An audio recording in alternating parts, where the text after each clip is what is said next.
Welcome back, everybody. Welcome back to Phil's Recap and Review.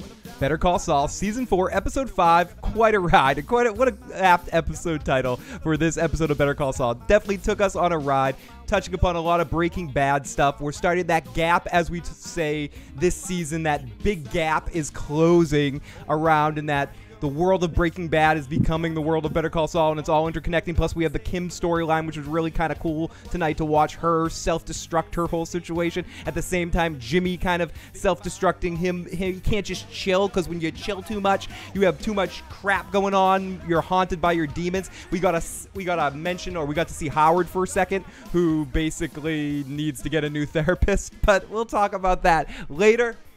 I'm not alone. I have with me, of course, always the live motherfucking chat. But also, I don't care if he was sick. I was so unreasonable with Joe tonight. I was like, Joe, I don't give a shit if you watched 10 minutes of the episode and you passed out in a sick haze. You're joining me anyway, Joe. We also have Joe Dirty Locks with us tonight. Hey, Joe, how are you tonight? Well, you tried to get rid of me. I did. I was like, Joe, you don't really have to talk about the episode, but you've missed enough weeks, so there's enough stuff for you to talk about your feelings of the past episodes, even if you didn't necessarily get a chance tonight. And for whatever it's worth, Joe doesn't give two flying fuck burgers about spoilers, right, Joe? Correct. Right. So feel free to spoil anything you want to Joe. Send him some private messages or follow him on Twitter at DirtyLocks and message whatever you want to Joe. And yes, we've got the live motherfucking chat with us. We've got Jason Voorhees. We've got DJ Better. I have to say immediate thank you to Brendan Ingram for a pre-show super chat donation. So Brendan, I'm going to spin the fucking wheel for you, buddy. We also have Corey Mitchell. Howard's therapist has some serious splaining to do. We got the Bloody Talker. We got Hendrix. We got Bernie. We got Chip. We got Broke. What's in the box? What's in the shoebox? What's in the box? It's a good question. And it's obviously not money because he double-checked the money. We saw the big bag of money. What is in the suitcase? I think whatever it is going to connect back to Black and White Saul. Man. The end of the series, yeah, it has some sort of connection, or it could be nothing. It could just be the Marcellus Wallace's box. What's in Marcellus Wallace's box? There could be nothing in the box. It could just be what's in the box, Joe? Oh, it's in the box. Yes. Hendrix says this episode calls for a drum solo. Maybe later, Hendrix, but for now you'll just get a. Oh yeah, we need to do one of these recaps during the day so I can really do a crazy drum solo. But this was one of my favorite episodes of the season. I really did love the pacing of this episode. It had a lot of shit going on. I know, Joe, you didn't get a chance to see the episode, but just in general, what are your feelings so far on, because you've missed a few weeks of Better Call Saul. Are you still feeling this season comparatively to other ones? Just what's your thoughts overall on the season so far? Oh, it's unbelievable. It's so fucking good, isn't it, dude? And it's so good. It is definitely. Oh, sorry, I forgot to do this, Joe. The cable. What did Joe think? What did Joe think? What did Joe? The shoebox was a box full of his commercial tapes that we watched in the pilots. Thank you, Ben. Too good, dropping some fucking memory knowledge on us. Too much sandwich eater people, pizza eaters here. So Joe, yeah, you've been feeling the season just as much, and you're enjoying what you've been seeing. It's brilliant. I love everything that Kim's done. Kim has been like a shining bright light from the moment she was like, she's sitting on the couch next to. Yeah, we're shooting star. Sorry.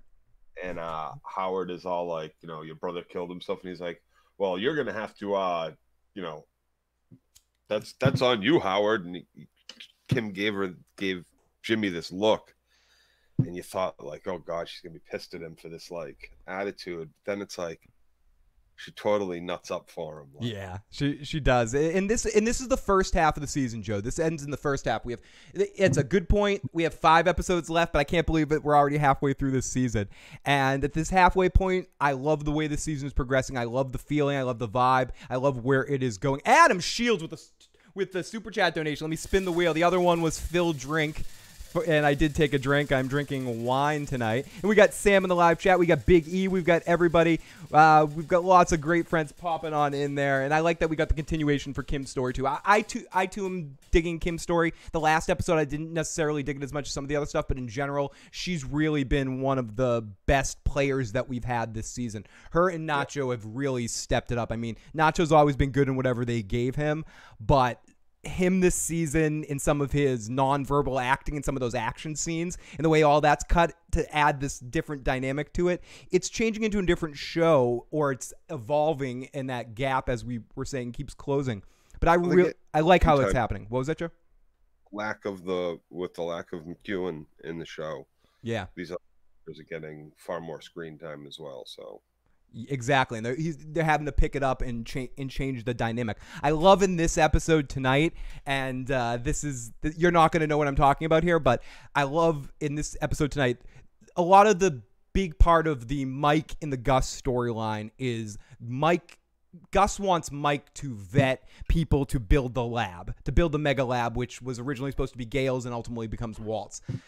So it's about building the lab right now, and I think Gus wants someone that's as careful as he is to make these decisions, and he doesn't have to go through the busy work. And they go through a couple of tests of people, or we get one other test, but we get the feeling like they're auditioning a lot of people. And anyone who's too full of braggadocio, they just kind of go, get the fuck out of here. You're not the right guy for the job. So it ultimately comes to the end where they get this old German guy that is so careful. He makes Mike look risky, he's very, very careful, complaining about it, and it's almost like it's a phone sex operator at times, where he's turning Mike and Gus on with how turned on they are, that this guy's so careful to the point where Gus can't take it anymore, and he just busts out of his hiding spot, and he runs up to him and starts speaking German to him. He's like, "You were going to build my lab." Yeah, baby. It was one of my favorite parts of the episode, and one of my favorite Gus moments in both Breaking Bad and in Better Call Saul, that really captures the dynamic of why Mike and Gus are going to become such close friends, and why eventually Mike has such a bond with the way he feels about Gus, because they share a sense of carefulness, and when they see it in another person, they want to just grab him like, "You're careful too. Come with me, motherfucker." That was a very fun part of this episode. I would believe in science if I passed in middle school. How close to the beginning of Breaking Bad do you think this show is now?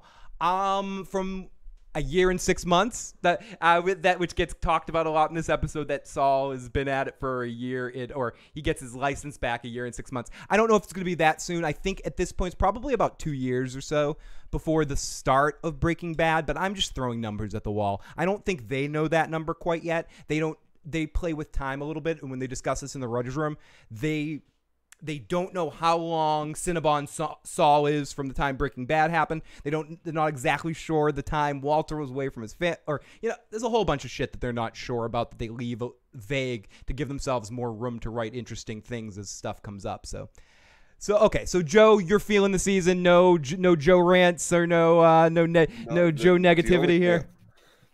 The only Joe rant I could go on is just how fabulous the show is, like from the writing to the cinematography to the music, like just everything that they do in the show. It seems so meticulously thought out. It seems like they really put time and effort into getting the shots they want, into getting the emotion put across without having to have a character on screen dictate their emotion to you. Well said, Joe. And I do have to say, whatever you're drinking right now, whether it's water or coffee or cough syrup if you're Joe, Adam super chat donation landed on everybody drink. So raise your drink, world's second best lawyer, and take a sip, everybody. DJ says, "Go Joe." Jason Voorhees, he said, "Shh. Me.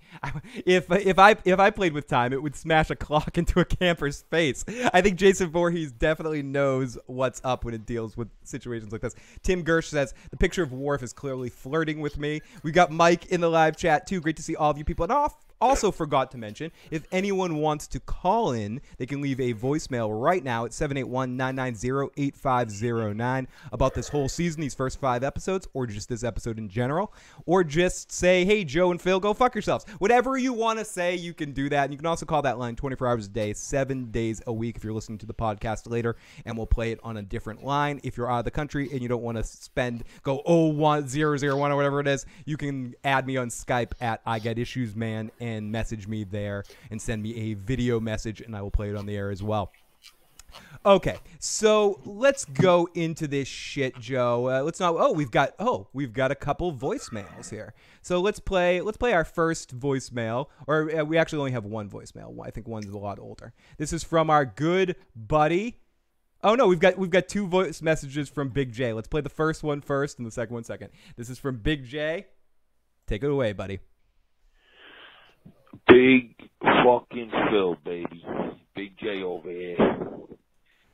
Tell fucking Joe Dirty Locks, Dirty Joe. He's my fucking man. I believe he's coming back tonight. I think his show's coming on in about 5 minutes. I'm just going a little early in case I'm not out, but I'm definitely looking forward to hearing your review. I love the show tonight. I'm assuming that guy that's digging that fucking tunnel or whatever he's doing, I remember that from Breaking Bad. First off, Big J, I gotta say, I love Breaking Bad, but I binge watched that show because my kids wanted me to watch it, but you know me, man, I'm all fucking Better Call Saul. I love Better Call Saul. That's my main show, even though it is a fucking, what do they call it? I like it better than Breaking Bad too. You know. Well, okay. Before we continue his message, first I want to say a big fucking hey to King McKay in the live motherfucking chat. Great to see King McKay. We've got calling in from Staten Island. Bernie the Bird says, KK Trap House Moose. I really hate that I can't binge this show. That's a very good point, Trap House. I feel the same way because it makes me so hungry. Joe, you think at this stage, 4.5 seasons in, compared to 4.5 seasons of Breaking Bad, you think it's a better show than Breaking Bad. I'm not arguing with you, but I'm curious of explain some of the reasons why you feel that way. Well, I think they do a much better job setting up our main protagonist to be okay. One of the problems I always had with Breaking Bad was, what did we have from Walt that made us feel like he was such a good enough guy that it was okay for him to start making drugs and selling drugs and all this shit. The fact that he had a pregnant wife and a kid with polio. Oh, and he's a teacher, so he must be an all-around good guy. And oh no, look, he's got cancer too, so now we got to pull for him. It's okay that he does these things. Well, no, not really.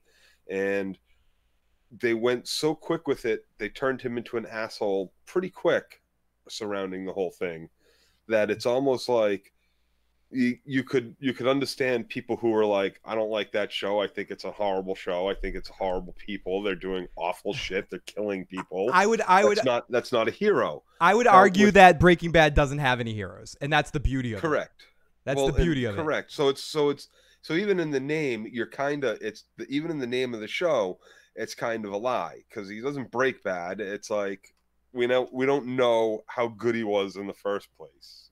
Kind of, you know what I mean? Like, we get the sense. We get the sense. You know, do you have more? Or can I jump on what you said yet? No, no. I definitely hear what you're saying, Walt. But I would argue that from the very beginning, Walt, there's nothing sympathetic about Walt. Walt's a horrible guy from the beginning. He's petty, right. Basically from the beginning, he shows all those elements. And I don't think you're ever really supposed to like Walt. Personally, in the context, I think if anyone you're supposed to like is maybe Jesse and relate to him and think about it in a Batman with not Dick Grayson, the next one, the small, or like when Batman, the series of Batman stories where Batman's not necessarily looked at as he's helping out these kids, he's actually manipulating them and using them for his own good. And seeing kind of a relationship like Walt has with Batman with any of the Robins that you could argue or something like that. Like he's doing good for him, but he's also manipulating him to do his bidding. And I think right from the very start, Walt's that kind of character. But that's a different story altogether and something we can get into after both series are done. I think it's really great, and this is maybe me as a stupid cheerleader sometimes, but I think it's a credit to these teams that we can even have this fucking argument. And again, I keep mentioning Frasier on this show, but Frasier is the perfect example of, I think Joe would probably feel that for him, Frasier's a better show than Cheers. Right? Would you ultimately say that as well for you? He's got so different. It's so different. And would you say that Frasier is more different to Frasier is more different than Cheers is to Breaking Bad is to Better Call Saul. But yeah, even just the way that it's filmed, the way that it's written, it's that much different. And I mean, it is a sitcom. I'm trying, and I know it's not a perfect one-for-one example because they're two completely different kinds of shows, but it's the only other example I can think of right off the bat that a show could be as not even critically, but just be as fandom, that you could have a fandom around it in the same way that you could have diehard Cheers fans that were like, Cheers is a fucking better show and Frasier could never, and then you'd have Frasier fans that have never even seen Cheers and go, fuck Cheers. Yep. Cheers is a joke and is made fun of on Frasier throughout as just a small speck in Frasier's life that's just when he was a drunk with losers and shit. And with Breaking Bad and Better Call Saul, you can totally, like, I know people that love Better Call Saul and have never seen Breaking Bad. It's really fucked up, and we always talk about this, but it's always worth exploring because as this show grows, it's better. And I think I'll always hold true that I like Breaking Bad better for a lot of reasons that I'll mention once Better Call Saul is done, I guess, in a separate video or something. But ultimately, Better Call Saul is making that argument tougher week by week. It's a great fucking show. I think, and it's more of it's a better character piece, and whereas I think Breaking Bad has a tighter narrative from beginning to end, and one of the tightest narratives from beginning to story to end of story. And Vince Gilligan's whole Mr. Chibbs into Scarface outline and filling in those gaps to get from that place, I think is one of the most successful plans in all of television history. And Better Call Saul is one of the best slow down character study theater-like bullshit. And then you bring in the action into it and it just fucking touches me all over my television body. It fucking does. Yay, Joe's here. I missed Rip Van Winkle. He was sleeping. Frasier is better than Cheers, we say. Gus is my hero. Fuck, Jesse says broke. Sam says Saul was one of my top 4 Breaking Bad characters. So because I was a lawyer in the series. And Jason Voorhees says, I met Walter White. He knew my name. Crazy that Jesse was supposed to be out of the show early, yet he was one of the most sympathetic characters. Breaking Bad definitely would not have been the same show. I mean, duh, Captain Obvious here, if Jesse had died in that first season. Oh, yeah. Broke says Frasier is better than Cheers. Lindsay, great to see you. Lindsay, agree. Birdie, great. Better Call Saul. Breaking Bad, better than Better Call Saul. I mean, I think it's awesome. I guess it just comes down to I think it's awesome that we're in a situation where we can have this conversation now. And this all came from Big J, so let me finish Big J's message. Spin off, whatever. But tonight's show I thought was awesome. Kim Wentzler's acting is fucking awesome, man. Rhea Seehorn. You know, she was in a show called Shut Eye. It was entertaining, but it wasn't like, you know, nothing great like this fucking show. But it was another show I think from Hulu. She was on that show. I didn't even realize it was her because she played like some fucking junkie. Like you got to see her in this show. I don't know if you did or not, but it just shows like I didn't realize it was her. I said I know this fucking girl, and then I looked it up and I was like, holy shit, that's Kim. But just to show, you know, what it. Yeah, and I'm sorry, Big J. I'm going to get back to your message in a second. And I just want to jump in with Bernie and Lindsay C. I mean, it just comes down to that, too. Better Call Saul is in a tough fight for me when you're dealing with what I would consider number 1 or number 2 as greatest television show of all time. And it's just I want to watch all of Better Call Saul, watch it again, feel it, but week to week, the way it's carrying me through right now, they're better at story. I've often talked about it like a chef that's just better at cooking now. They've done it for so long, having the 5.5 seasons or the 5 seasons of 6 seasons of Breaking Bad, however you want to look at it, and now having all these seasons of Better Call Saul. The team working on the show just keeps getting better and better. So there's that element, especially with the visual aspects and the way it looks, and how it starts. So that's a conversation for a different day, but I think ultimately Breaking Bad will always be my binky, and up there in that conversation for best show of all time. So it's difficult to say Better Call Saul matches that, but it is the best. My favorite show on television right now is Better Call Saul. It's so well. What they do so well, which is a difference from Breaking Bad, is Breaking Bad, right? Right in the name, it broke bad. It was like, here it is, here's your shit, this was going to happen, and it was right off to the running. You knew where it was going, and it was basically, he was cooking meth in season 1 and fucking killing people almost immediately, right? Throwing fucking dry ice rocks at people, right? So Breaking Bad, it's a much faster into that story. Boom, there you go. Better Call Saul, over the last 3.5 seasons, it is a slow roll. Maybe the best ever. Maybe the best ever slow roll ever of a show. and before you know it, that like we're caught up in the snowball. So it's going slow at first. We don't see how big this fucking snowball has gotten, but you know, we're gonna get thrown off of the snowball and see it going downhill at some point and just be like jaws on the floor. That's how this is going. Like it's a much different kind of build up to, and with this slow roll, like you're sitting on the edge of your seat going, like staring at that snowball so intensely that you don't even notice it getting bigger. You know what I mean? Like, I'm just thinking about balls getting bigger when you talk like that, Joe. And I of course Game of Thrones too. I would say Game of Thrones and Better Call Saul are my two favorite shows on television right now. But Game of Thrones hasn't been on television for a couple of years. It's been a while. It's tough to remember. No, but Game of Thrones is coming back sometime soon.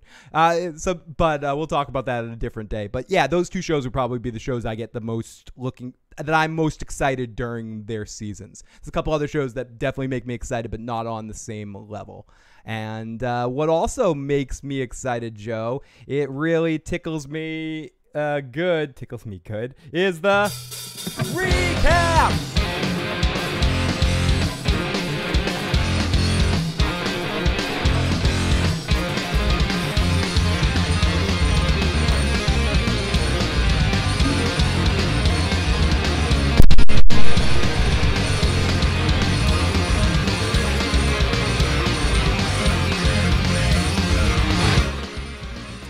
It's time for the recap.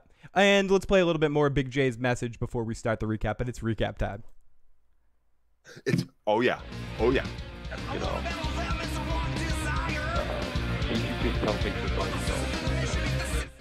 oh wait, I gotta stop the music. There's too much stuff going on. What she's doing with them, you know, she should just be like, yo, listen, either I'm in, or I like doing this fucking helping these you know, these junkies, especially, you know, that little fuck that she helped.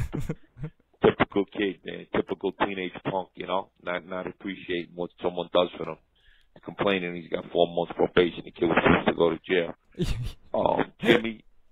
Oh, Big J got a pat. That was so fucking funny. The kid's like, oh, no, I have to deal with too much probation, motherfucker. Fuck that motherfucker. The judge put her to work. On the back. I'm gonna try to cut this real He did. Because I know you got a big show. So I'm leaving you a long voicemail, but Big J got to pat himself on the back. If you remember a few shows back when I said that Jimmy got mad at those guys with the job interview because they reminded him of his father. That's when he told them to stick the job up their ass. Bob Odenkirk on an interview after that said that's exactly what it was. So Big J gets a pat on his back for that. He said it basically, and I think that's how it is now. These little punks that mugged him, he's gonna get Mike involved or somebody. They're gonna get paid back, and he's gonna fuck him. And for you being right, you get a fucking dick on. Dick on, dick on, dick on. That's a big dick on for Big J. What I want to know when it comes to this episode is what's the deal with Jimmy in the cash register? My husband and I were trying to figure that out. I'll get to that in a second. I do have an explanation for that, Lindsay, but just to answer that quickly, he was faking sales so he could take all the phones out and then sell them for more. At first, I thought he was fixing the receipts for the ones he had already sold, but I think what he was doing was he was faking sales to buy all the phones at the cheap price they were so he could sell them at the street for a marked up price because he could upsell people so that it would all look like it was on the level and he had just sold out sold out of his shipment there. So, so pissed off if I don't go, oh, we got Melly McGill in the live chat. What did he run a scam? Did he not tell people there was like a 2-for-1 deal and he kept the other phone for himself? I think he just jacked up the street price on it because he was selling them untraceable, so he could sell them to people for at more than they actually cost in the store. So I think he could shell out the price for buying them in bulk there. At least that's what I thought he was doing. Yeah, he bought them himself. He was making a sale. So the cold open of the episode, since it was the one part that Joe saw, I believe, in the episode, we'll have Joe recap. No, I'm kidding. So we open up on the Shredder, not the Teenage Mutant Ninja Turtle enemy, a real Shredder, and this.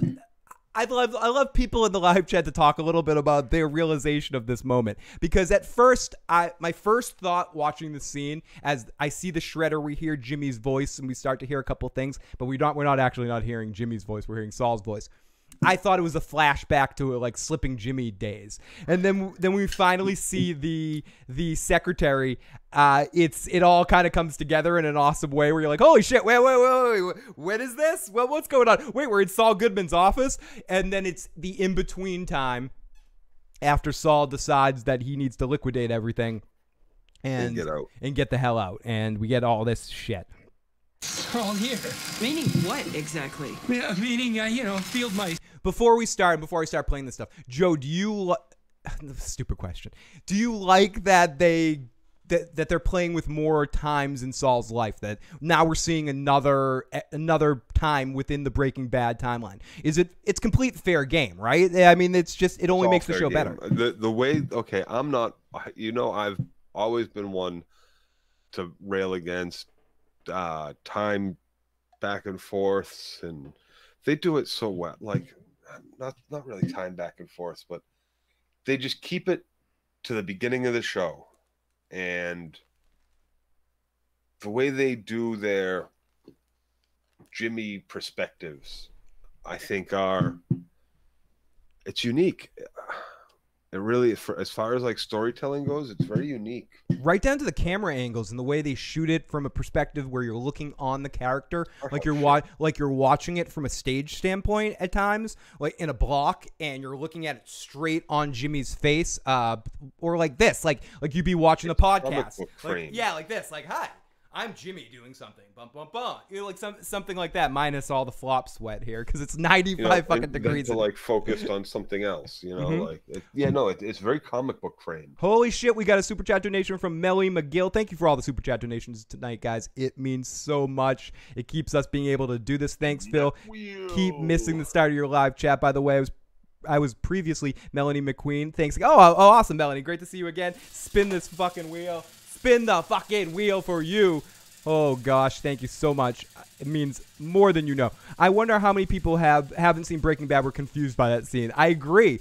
Being like, where the fuck is this? When is this? And obviously in this scene we see, let's play a little bit of this. You got your nest building squirrel, you got your whatever. I'll be right back. 3 cheers for morality. Hey, where's the, What? Use your words.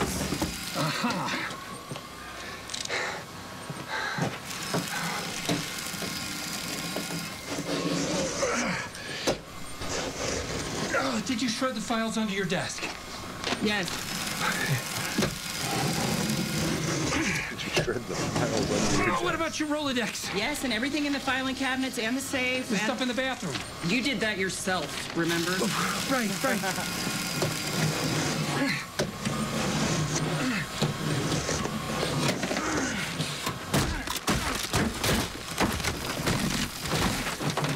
So this scene... Sorry, everybody. Thank you for audios. So this scene, we get to see Saul packing up all of his shit and getting all of his information shredded, and him eventually setting up his call. We see him on the phone. We see a safe. We see some shit in the ground. We see Jimmy. Wait, is this Saul? He's gathering cash right before he leaves on the run. He's cutting up and destroying everything. We're in the Breaking Bad timeline again. He finds a bag of loot. He brings something else, a package down off the wall that we don't know what it is yet. And then he makes his call. Then they say their goodbyes. Right, that's it. I'm going. Do me a favor. Take those with you. Drop them off at least 5 miles from here in separate dumpsters. The look she gives him right there in that moment. She gives him this. Separate dumpsters first. Where's my money? Hey, Bloody Talker. Great to see the Bloody Talker in the live motherfucking chat. Yeah, fuck Casey Jones and his fake ski mask ass. He's, what you doing, Turtles? Oh, right.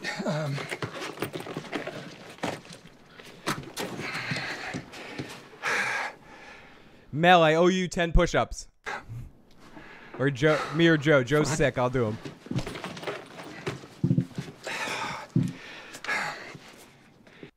So then he goes to his phone and makes the call.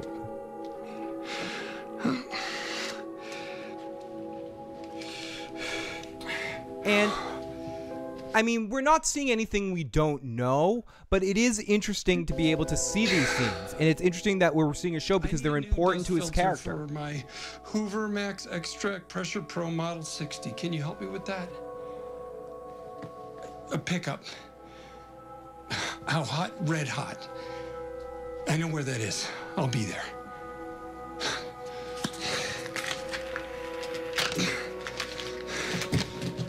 And he throws away the phone and he greets a customer, and we see it from the clerk's So you think he's still working on that set of phones? That's why we see this. Yes, because it's relevant to the storyline of tonight, because it's all connected to that scam. He's still working on those phones that he got tonight. Yeah, maybe that's a good. CC Mobile. Yeah. And we fade right into he's at CC Mobile and he's greeting a customer from the perspective of the clerk's angle. And this guy's like, "Hey, what do you mean about waiting? What are you talking about privacy? What can I do for you?" Privacy. So, privacy sold here. Yep, this is the place. Oh yes, Bernie. Joe does. Sorry, Joe. I know you're tired and sick. But K. Rich won last week a spin of the wheel to get Joe to do a character impression. So Joe, think about it a little bit. Think about it. Take it in. Take it in. Doesn't necessarily have to be from Better Call Saul or Breaking Bad. It can be any character that K. Rich. Here's my Mickey Mouse. Okay, Joe's gonna do a Mickey Mouse. Do it. Do it again. Oh. Okay, you will do the next 2 minutes of the podcast as Mickey Mouse. Joe, That was it. That's all I got. that's all you got.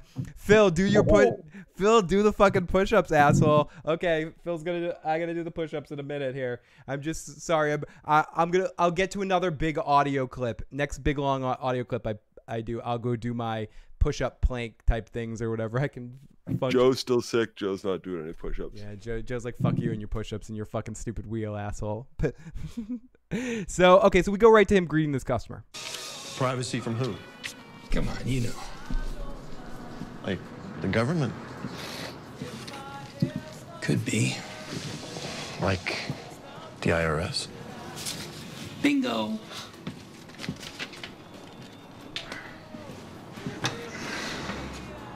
So, say you got a cash-based business? Like a contracting business? Contracting? Could be. Maybe you don't report every single penny. I mean, who does, right? How are you doing that business? On the phone. How are you scheduling appointments? On the phone. How are you arranging payments? On the phone. And who's listening? That's right. They know every lick and tittle. So you're living your life free and easy, and then one day, at a time of their choosing, bam! They bring the hammer down to Chinatown. Jesus. Jesus is right. I'm telling you, these guys don't fool around, and they will clean your bones faster than a school of piranhas. Oh, I'll tell you what I do. I practice something we call information hygiene.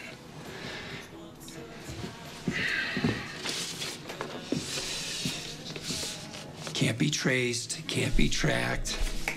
That'll keep you clean as a whistle. What they don't know can't hurt you, especially if you use it only once per. You know, that's kind of key. Once per what? Once per week, once per day. And Saul is just a expert salesman. He's got a lot of skills. He's got a lot of talents as a person. But him as a salesman, he is like Joe.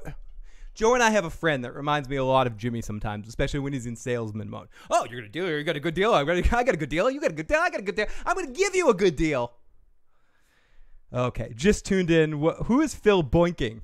I'm boinking the concept of a push-up because I do disgusting push-ups. I'm glad at least you could see it. I did 10 thrusts and then I passed out. It's very, very accurate to life. So here we go. Watching Thrones right now. Nice. Yeah, Joe's sick again. He does work with sick people sometimes. I work in a hospital, so it gets no ventilation in that place. Yeah, it gets hairy sometimes.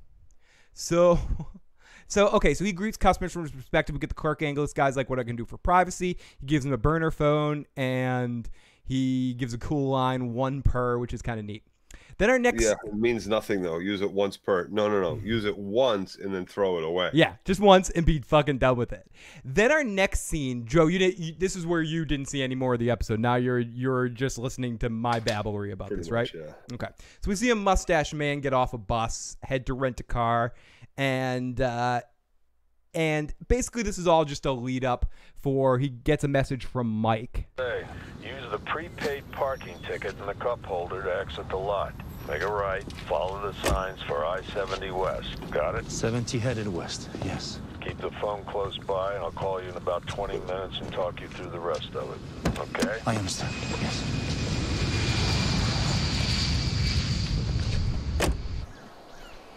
Okay. So this guy, I kind of already talked about these scenes. They're very... This is where this show is never afraid. Never. More than almost any other show I've ever seen in my life, it's not afraid to take its time. Really take its time and build something up. We'll give you a 15-minute scene to prove one fucking point. Breaking Bad kind of did stuff like this, but Better Call Saul does it. It's a trait. It must be a Peter Gould thing because Better Call Saul is a little bit more Gould-driven at times. But I'm just throwing shit at a wall. I don't really know who's responsible for it. It's just a conscious decision. But it really plays with shit in a really awesome way. So we go off in our next scene to a car heading down the road and is pulled over. And then Mike gets in there and he says, "You want to pee? You want to poop? You gotta go to the bathroom." There's nobody here? You need to relieve yourself. Do you need to relieve yourself? No. and you just know they're writing this. You would really love to hear Mike start to talk to someone about relieving themselves. That would be really funny. That'd be really funny, right? And there's it's also it goes to Mike's personality where everybody's kind of a child. You know what I mean? Like he has to spell fit. People they don't have this common sense in this criminal gray area, so to speak. You know, it doesn't exist. There is no common sense. So the way he puts his questions across to people, to everybody when he's dealing with them, the way he deals with Jimmy, like this isn't the job for me, stealing fucking fat little boys off of shelves, and I don't think it should be the job for you either. You know, do smarter shit with yourself. Don't get caught up in this petty crap right now. Don't do it. Drug lawyer. Don't do it. Yeah, work a bigger game. And to answer DJ's question, no, I do not have an air conditioner on here. It's completely like dead air, no windows, no air conditioner. It's like still 90 out right now, or it's like 89 degrees outside. So it's really hot. I think Joe's in the same position ultimately, except he probably has an air conditioner somewhat close to him. I've turned my air conditioner so it was blowing into this room from the other room, so it's cooled down a little. Yeah. But on my two video monitors, Phil, you're like orange and red on one with like this sweaty shine. You almost look like Nixon in the debates, right? And then on my other screen, it looks much more normal. So the YouTube screen, you look much more normal. Well, you can still see the sweat. I know, but the camera you're seeing, it's a weird. I look like Nixon in the Kennedy debates. I actually can turn on the camera for a second on the regular. I was gonna try. I tried to fix my settings to see if it was like my tint or my. Oh no, it's that camera. That camera and my flop sweat is crazy. It's like 95 degrees in this room right now, and I have no fan or air conditioner blowing at the moment. So the push-ups just added to it, and so it added to the dynamic. And anyone listening to the audio cast right now, this is why you need to subscribe to the YouTube channel so you can see me sweat and be far away from. Never let them see you sweat. Phil. Yeah, they got to see me sweat in this fucking weather, Joe. Is there any other show in history that has a better starting show than Breaking Bad and prequel than Better Call Saul to either of us? Frasier Cheers. Frasier Cheers, maybe some of the Happy Days clones. There isn't that many, Happy Days, and there's not that many. There's not that many shows that have done this. There are spin-off shows all the time, but God, not to this. Not to this. And great to see you, Jay, in the live chat. And so let me get through a little bit more of this episode. Then we'll take some more calls, and we got a couple more voicemails. We got another voicemail from Big J, and it looks like we got a voicemail from the Bloody Talker as well to look forward to a little bit later in the show. So I can't wait to see Game of Thrones prequel. Yeah, it's gonna be fun, and it's gonna come out very soon too. It's gonna. We're not gonna go a year without Game of Thrones. Is looking like it. We're gonna get Game of Thrones at the end of this year, and then in 2020 the prequel series is gonna start. They got to give it like 2 or 3 months to like let everybody talk about the finale. No, I think it will be like a next season. If Game of Thrones ends in May or the beginning of June, then you'll see it start in September. You'll see it start in September at the time of television start, or maybe even a little later, depending on the HBO schedule. So. They're gonna put out Game of Thrones final season late, so that it ends around September, and so that all the kids are talking about it for school time, and then they're gonna hit up the new one in spring. Different conversation for a different day, Joe. We'll definitely get into that very soon. So let's continue here. Off to the car, heading down the side of the road. Mike takes this guy up, and this guy. It's a weird edit into show time traveling with Mike driving. Very interestingly filmed. Very cool. Little shit like that just adds up and adds to the dynamic of the show being ultimately fucking cool. So then Mike is talking to this guy about just bullshit. The entrance will be back there. You need to stay within the footprint of the building.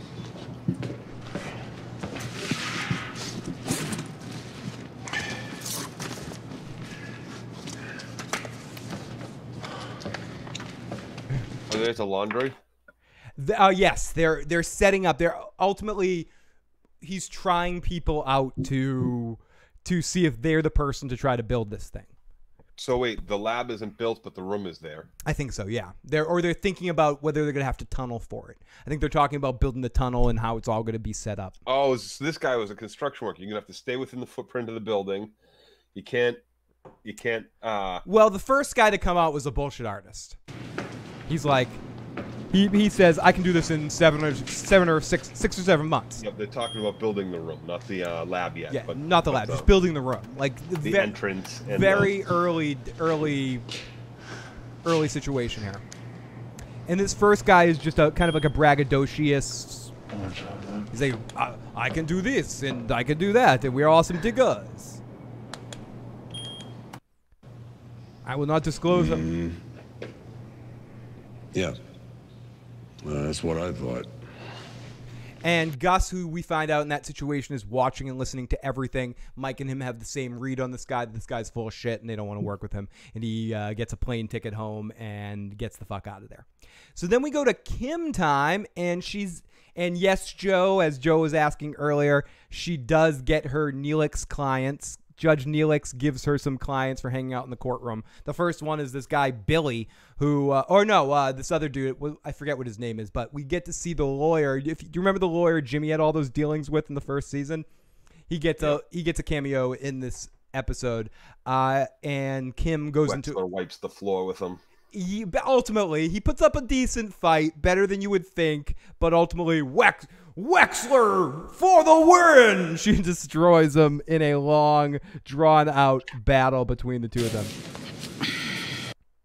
4 months she never probation. wanted to be doing this corporate law shit. No, she wants to be in the mix. You're right, she wants to be in the mix. She wants to be fighting the good fight.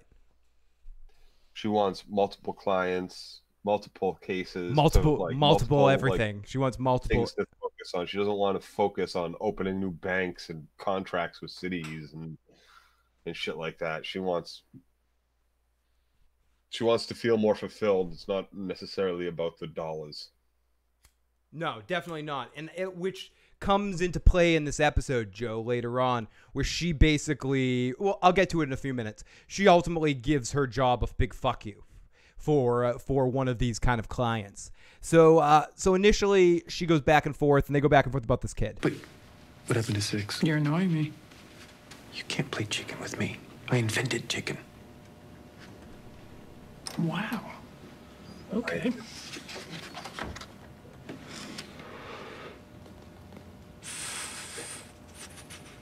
Fine. 6 months jail time, 1 year probation. I can't make 4 months fly. It's impossible. Completely impossible. You don't have time for this. Bill, I only have one. But Joe, finally he gives in. 114. 4 months 721 probation. State versus David Estrada. Yes. Good morning. And he agrees to it. She lawyers him. Please be seated. It's because he wants to just get on with the next case. If I may, Your Honor. Spends on that one. Yes, You Miss have to go Wexler. through this whole thing again with her in the next case. Yeah, and it's annoying to him. And ultimately, I want to play this clip all the way through because I didn't get an individual clip. She ultimately tells her client, who's this little douche that did a B&E or something, and I think it was breaking and entering, and he complains about getting the 4 months probation when at first he was facing like 11 months in jail. And he's like, oh, fuck this 4 month probation. Now I have to report to a probation officer for 4 months. Like, fuck you, dude. Listen to me. Here's what you're gonna do. Today after you leave here, you will go straight to your grandfather's restaurant and you will beg him. Joe, you started in the live chat about talking about the prequel series. It has exploded. Game of Thrones discussion is full on in the chat, Joe. People are hungry for us to do a Game of Thrones podcast. We got to do it. We got to do it soon. Sorry, guys.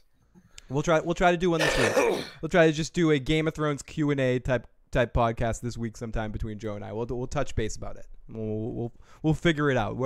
We're hungry for it too. We're hungry. We thought about doing a podcast on the 2 seconds of footage, but we figured we could only talk for 3 hours about 2 seconds of footage, and we don't want to do it if we can't talk for 4 or 5 hours or something. Right. It really comes down to it. But no, let's play a little bit more. For a job. Any job. If he tells Oh you to no! scrub the grills, Please never apologize for the live motherfucking chat. You guys want to talk about season 3 of Just the 10 of Us? You can feel free to talk about season 10. Coach Lubbock was really amazing in Growing Pains, and he deserved a spinoff. And Nancy from Friday the 13th was awesome on that show. It was great to see her do something else. You know what I mean? No. If he tells you to clean the toilet, you clean the toilet. You will show up on time. Those girls in that show were fucking hot. Do you know that? The blonde and the redhead. Do you know a few of those other girls were all in Nightmare on Elm Street movies? There was so much Nightmare on Elm Street connection with Just the 10 of Us. It's not even funny. Nancy, obviously, and then I think 2 of the other girls of the Just the 10 of Us crew were in separate. The redhead and the blonde, I remember. Oh my goodness. Yeah, what the redhead was the weightlifter that got crushed in a bug box in one of the Friday the 13th. I mean, it's not Friday the 13th, Nightmare on Elm Street movies.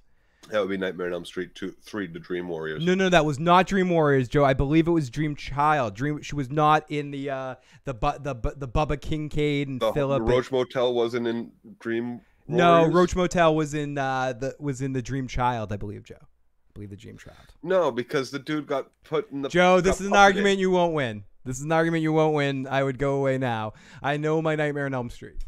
I'm not gonna argue it. Yeah. I won the 900 number contest once. Yeah, I know. Yeah, I know my night. If there's anything I know, it's my Nightmare on Elm Street trivia. So amazing that.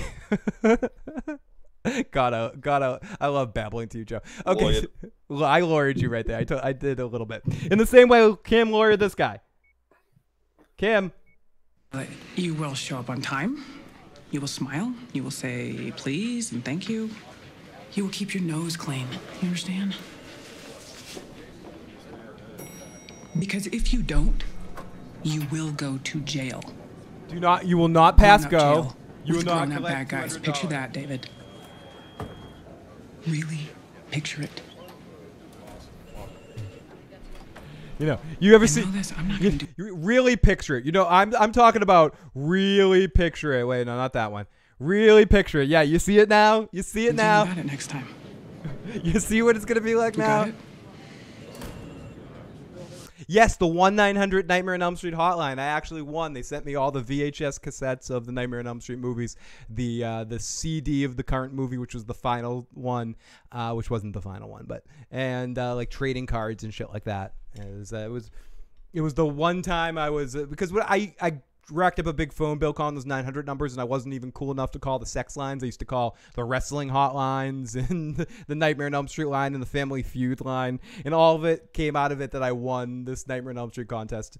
And yeah, it was worth it. It was worth that bill I had to pay. It was worth that gigantic fucking phone bill I had to get a fucking paper route to get up at fucking 5 a.m. and go deliver papers in 10 feet of snow and whatever to go pay off that phone bill. It's so worth that contest. But I did win, so I'm gonna brag about it.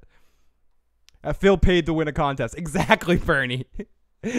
This is one of those things I love about Birdie in the live motherfucking chat. She knows how to cut through the bullshit. Ultimately, I paid to win a contest. Is what this comes down to. 100%. I paid a lot in blood, in fire. I paid a lot. Okay. I can only imagine what those go deliver your papers, Phil. Fuck you, Fill up, you motherfucker! Get the fuck up! Fuck you motherfucking cocksucker! Okay. So, enough of my stand-up comedy routine. Let's continue. So we go back, and this kid's got 4 months. He's like, oh, fuck you. Okay. Nice, Jason. That'd be amazing. So I love that we have Jason Voorhees, and I don't mean to. I still think you won that fight, Jason. Just to be clear, I think Freddy versus Jason. I know people want to say Freddy winked there, but I think you won that fight. And I'm a Freddy guy. So anyways, Jimmy is. Yeah, okay, so then we go over to Jimmy and Kim in our next scene. Wait. Hey, look. Dr. Zhivago's about to start. Lots of attractive men in the snow. That's your favorite genre. I know, it's Joe's. I'm sorry, I can't.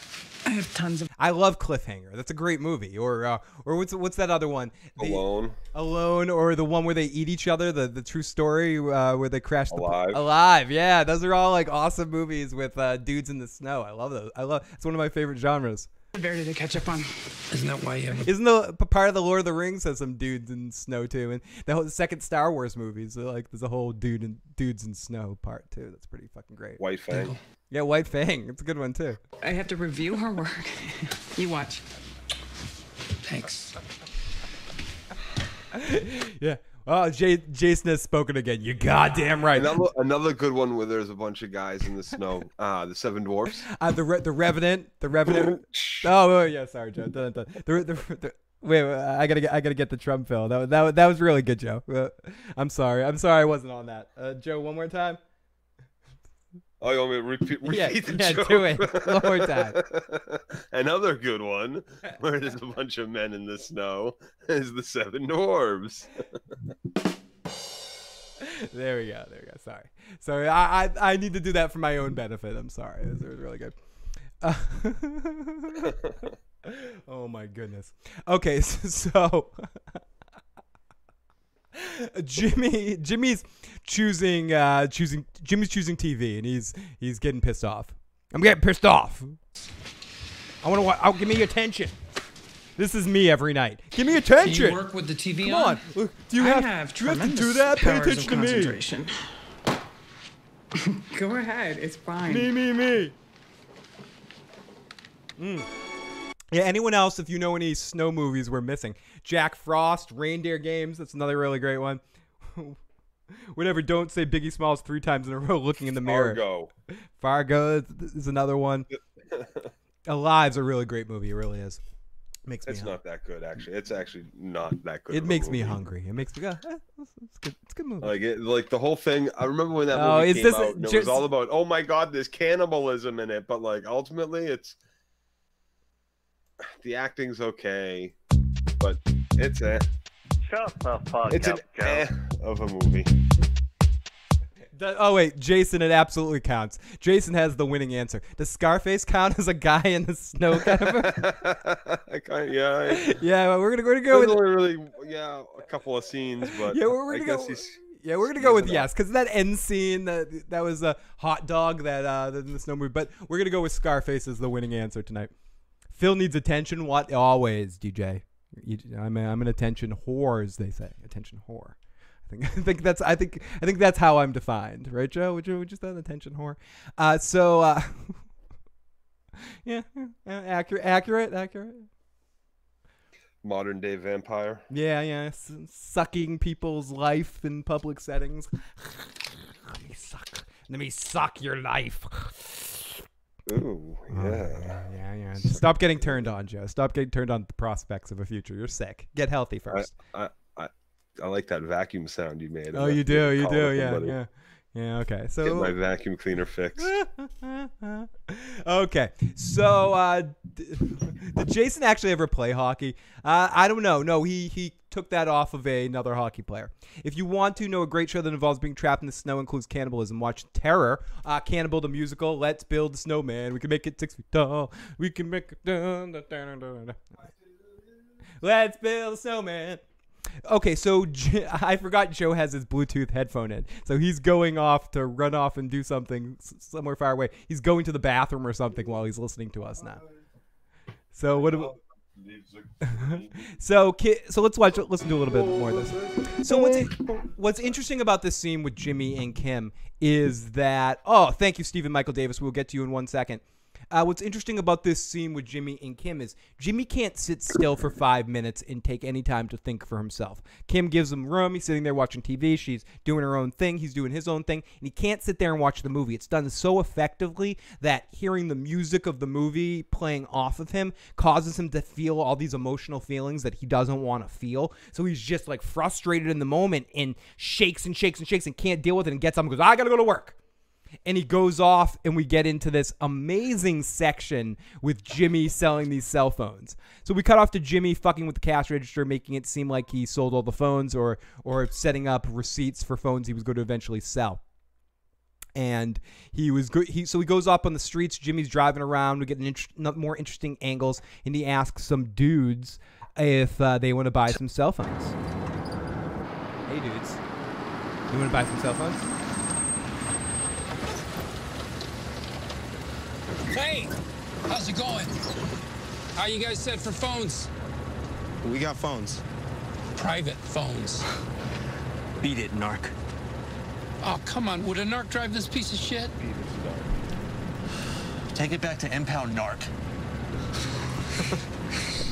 Loser. Fucking... Who says narc? Who's ever called anybody a narc in their fucking life? Phil, in all the days that you ever did drugs, bought drugs, sold drugs, did you go, you're narc, man? No, I can't say I can't say in all the interactions and all the shady circles that I've Have you ran ever in, heard anybody call anybody else a narc? not in a non-sarcastic way. It's one of those things that, I mean, I've heard people call people like a rat or you can't trust that person, but it's usually ultimately they say, yeah, you can't trust that person. People actually say things. They're a narc, a narcotics officer. They're a narc. That's what Joseph says in the live chat too. Do people really use the word narc? Bloody Talker says I have. I mean, maybe in the early 90s I've used the word narc. I don't know. Sorry, Joe. I'm coughing on this concept of narc. Are you in, don't tell anybody. Are you a narc, Joe?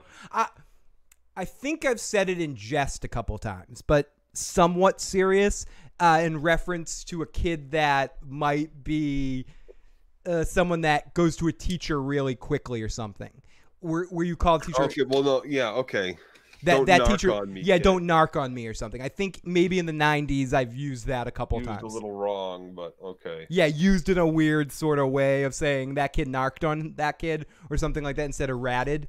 Where it's really the term ratted would be the proper use. But right. For them to be a narc, they would have to be in the employ of the teacher all the time. Yeah. Not and just their rat. That's what Bernie said in the live chat. In high school, new people were narcs. Yeah, the new people that showed up were kind of narcs. So I remember in high school at times saying, be careful of that kid. He might be a narc.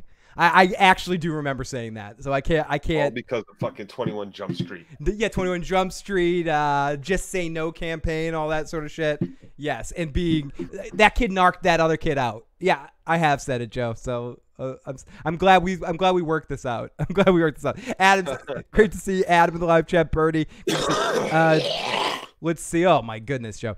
Steven says, you guys are the best. Sadly, I cannot watch this live because I cannot watch the show live, but I wanted to show some love. Anyways, be well, my friends. Stephen Michael Davis, either way, you get a spin of the motherfucking wheel. And let's go to the dual screen and get both of us. And let's click over back down to the normal. Bernie said, I asked if people were cops, actually. Like a snitch or a rat, possibly. Snitch or rat is the more apt word to say. Correct, yeah. So Jimmy is driving around, and then we see another song montage of him making himself look less narc-like. He gets in a jumpsuit, looking like a mafioso a little bit, looking a little bit more like Slippin' Jimmy. We see this weird moment where we get this extended shot on a lot of hot dogs for some reason. I think it was just the editors having fun. For whatever reason, they just focus on some hot dogs for a few seconds. It definitely, the shot stays and lingers on some hot dogs, Joe. And then I don't know. They have reason for everything. For every lingering shot. That's always okay. When I remember very specifically when I was like 12, I don't remember which movie, but I remember being very upset. There was a movie and they did a lot of these lingering shots. Like they would linger on like the phone at the end of a scene or this and that. And I remember saying like to my mom when we left the movie theater, I didn't like the movie because they put too much emphasis on these long shots, which made you think that whatever you were seeing in those scenes were going to have something to do with the plot or the mystery or whatever was going on in the movie. And none of those shots. Are you talking about Signs? No. Yeah, added up to like a couple of minutes of whatever you were watching, but had nothing to do with the movie itself. Breaking Bad, Better Call Saul, these shows, when they put the camera on something and linger for a few minutes, there's reason and there's motive behind it for the story. At least traditionally, that's always been the case. So if they were lingering on these hot dogs, I tell you, there's something up with these hot dogs. No, and I don't, Joe. I don't disagree with you. 21 from the past. In one of the other shows in Breaking Bad where there was hot dogs, some sort of hot dog thing. I think it was symbolizing. I think it was symbolizing Jimmy feeling his balls again, maybe, but possibly. Oh, Joe. Let's click over here. What did they call him? You know, they were ballpark Franks, and he was called. What did Howard call him? Sausages. No, you got your. What is Howard's name? Jimmy. No, I forget what he calls them, but people in the live chat can maybe get it. For Babe Ruth or something? It's Matchbooks. Productive cough, says Bernie. Best episode of the season, says Gothamite. The beginning was nostalgic as fuck for a Breaking Bad fan, or I added the fuck, but was nostalgic as a Breaking Bad fan. Iconic thought, LOL. Michael Bay does, but Mountain Dew products. Jimmy got sloppy at the street level. He needed some narcos, not hot dog shit. Oh, but what does Jimmy call? What does Howard call him? Not a hot dog, but he calls him something like that. Mr. Charlie Hustle. Charlie Hustle. Lindsay says, I love it took me a second, Joe. I love how the hot dog place was called the Dog House. My foreshadowing senses were tingling. It was probably happening. They just got done watching The Happening. I like hot dogs. Do you like hot dogs? I like hot dogs. No rats at Crystal Lake because Jason ate them all. Jason, you're awesome. You're like an owl keeping the farm safe from all sorts of pests. You're amazing, buddy. We got Bernie enjoying some sandwiches. Yet Joe is definitely enjoying a bite of a sandwich there. Franks and beans. Are we talking Franks and beans? So Jimmy gets into this. We get into this this show. Another thing that I gotta say. It's probably the best show in history in making interesting montages. It's grown into that show. It's the on the eve of the Sons of Anarchy sequel coming out. The show that Peggy montage. The Peggy montage. Breaking Saul here. Better Call Saul has and Breaking Bad to a certain extent perfected the musical montage. And Better Call Saul does it in so many interesting, unique ways. And they were talking about this on the Better Call Saul Insiders podcast, a way better podcast than this that you should be listening to. And please tell them I sent you. No, whatever. But please mention in your review that Phil the Issues Guy wants to have all them on and they promote the shit. Anyways, beside the point, it's really fucking awesome. So whatever. Let me go. Oh, but montages. They make it a point to take all these montages and look at them in very different, interesting ways. And how can they make this other one unique? How can they make each one be extra special? And they do it. And they go, just when we think we can't do anything else with a montage, we get an idea at the last minute and we do something cool. And all these Jimmy ones that they're doing with him in the cell phone store, and now him selling songs to the song, catered to... sync to the song Street Life, with him on the street selling phones in this huge montage that's almost akin to John Candy in Planes, Trains, and Automobiles selling shower curtains to people.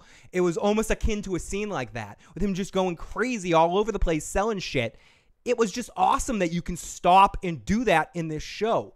And that's where Better Call Saul, because of Bob Odenkirk and Michael McKean and the comedy aspect of it and its roots being in a 30-minute situational comedy, you always have that potential for the comedy of it, because Bob Odenkirk is one of the 10 to 15, 20 funniest people on the planet. I mean, some could say higher, but I'm being reasonable because comedy is subjective. Bob Odenkirk is in the upper echelon of funny fucking people on the earth. So when you want to cater to that funny aspect, it's just in fucking incredible. And Bob Odenkirk kills it in these montage. In this moment, watching him sell shit, Joe, you're gonna have so much fun in this scene. It's all to the song "Street Life," "Street Life." Street Life, baby. And they play the whole fucking song, Joe. They play the whole fucking song. It goes on forever, and it's awesome. Nice. You're gonna love it. It's great. Yeah, and he's in a leisure suit the whole time too, Joe. He's in a fucking leisure suit. Thank you. I called it a sweatsuit earlier, but you're right. It's a fucking leisure suit. Leisure suit fucking Larry. Holy shit, Stephen Michael Davis, a $20 super chat donation. You were so incredible, dude. And all you super chatters are amazing. And all you patrons are incredible too. Put out a special patron video this week if you haven't seen it, and also put a little glimpse of a special link to a piece of artwork I made that you can check out at some point too on the Patreon list as well. So check that out. All you gotta do is become a patron. You can see all of our extra shit that we added on there. Anyways, let me spin the fucking wheel for Stephen Michael Mother effing Davis. Thank you for the super chat donation. You guys have been unbelievable tonight. It means, seriously, more than I can even tell you guys. Phil, drink. Oh, shit. Yeah, I'll fucking drink. You don't have to ask me twice, motherfuckers. So it's just a great thing. We get another song montage of him trying to make himself look less like a narc. He gets into a leisure suit. He goes, and a lot of people are having fun being like a drug dealer. And just so many amazing setup scenes that we see him selling these cell phones to people. I don't even want to go through them all because it's better to watch. And he ultimately only has 4 phones left, and this group of bikers pull up. And it seems like it's going to be a sketchy scene, but then we just see how good he actually is when he plays all of them and he sells them the phones. So let's listen to a little bit of this.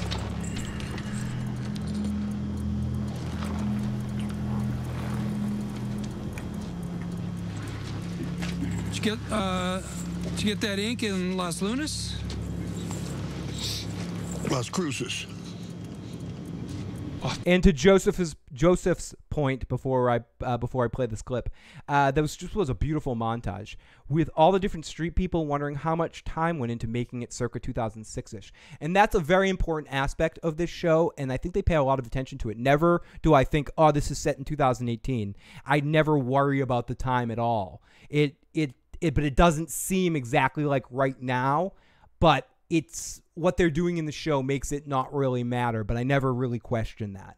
And I think that's a credit to both shows that they're able to create this sense of ambiguity to the time period, and it doesn't make me want anything too much. But I agree, they do take extra special time with all those subtle details that Joe was talking about earlier. Nothing's left there for a reason. Every little thing has meaning, and every little thing is researched and done well. These people love what they do, and they don't like to suck. And they keep coming back to this project because they want to be there. It's one of those kind of projects. It's a passion piece for a lot of people. So they put a lot of time and effort into it. So he spun the wheel, but he didn't read it. Oh, no, it is Phil Drink. No, both. Honestly, Stephen Michael Davis, both in a row landed on Phil Drink. So, Phil Drink once. Oh, God, I'm getting drunk. That's what's making me stall. I'm pretty fucking drunk. And let's play a little bit of music while I have my second drink. Thank you, Hannibal.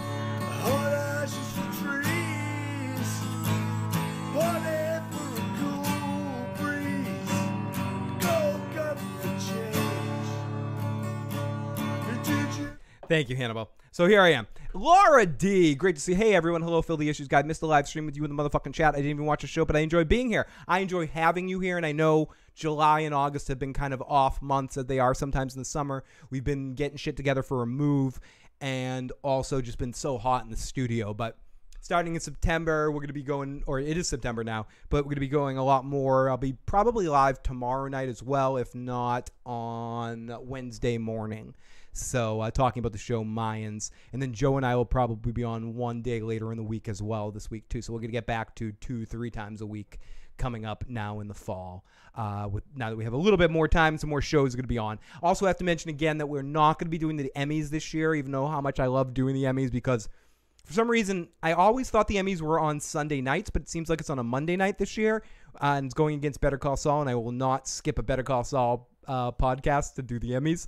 It's more of something that's a Sunday evening, so I'll do that live watch of it, but I'm not going to fucking watch the Emmys instead of watching an episode of Better Call Saul. That's not going to happen.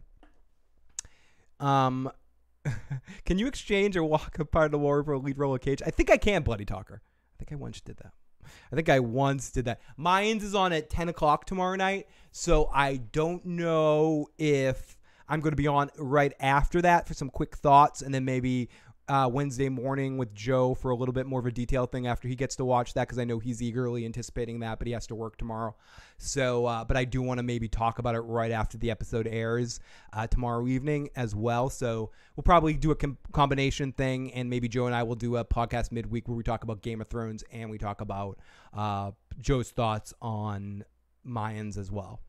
So yeah, blubbity. Either way, we're going to be on a lot more coming up soon. I'm going to start doing more phone streams as well, too, as a couple people have said, just get the fuck on live more, you asshole. And I'm going to be doing it, Joe being one of them. So you're going to have to deal with me more. And I'm actually, someone just said Ozarks. I am watching season 2 of Ozarks currently at the moment.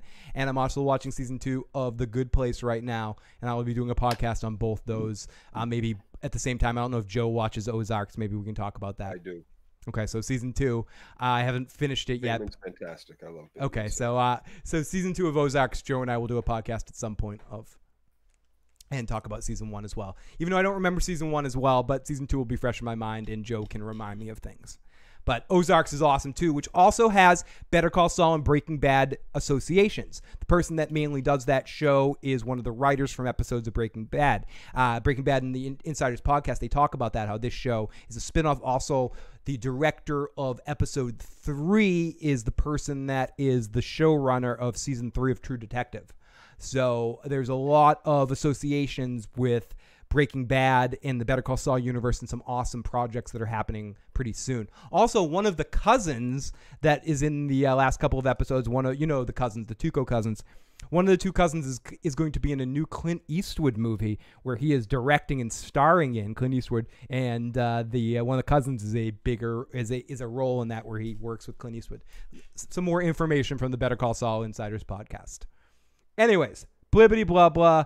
It's basically Breaking Bad. It got described by one of the editors of Breaking Bad talking about it as Breaking Bad with no chill. And I can definitely see where people could say that about Ozarks. And they said it as a compliment. It's Breaking Bad with like less chill. And I definitely get that. And it's you can see where the pedigree of the Breaking Bad family exists on Ozarks. I don't want to go down an Ozarks rant right now, but I can see how it's in the same family. I can totally see that. Now that I know that, I'm like, yeah, okay, it makes perfect fucking sense that the person that pitched this series is connected to the Breaking Bad universe somehow. And I don't think it's copying or cloying of Breaking Bad. That's not what I mean. I just mean I can see it's a little bit. It's a little bit. At times I can see that. In concept, yes, but it's also it takes a much different tack to it. Jason Bateman's a far different character than it almost has some associations too, and his wife is very different than Skylar, much more of a well-developed character. What it is, this is what I think it is. Quick rant, guys. Quick side thing on Ozarks. No spoilers. It's a show.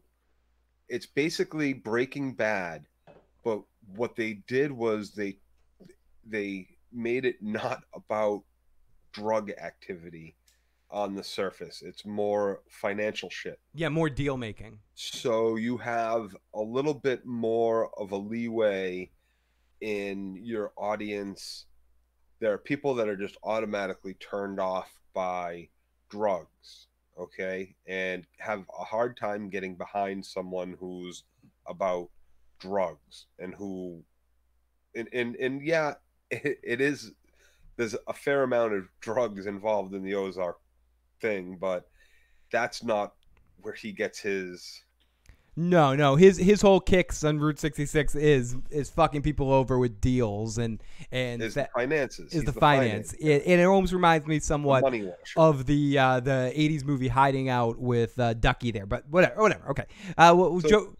So you're allowed. So your audience, you have the opportunity for a lot more people to get behind this guy, who's just trying to do for his family, right, and get out of this shit or make life better for himself, rather than it being about drugs. Now, because he's still doing criminal activity, all those people who liked Breaking Bad and didn't give a shit about drugs aren't going to give a shit about the crimes he's committing in this.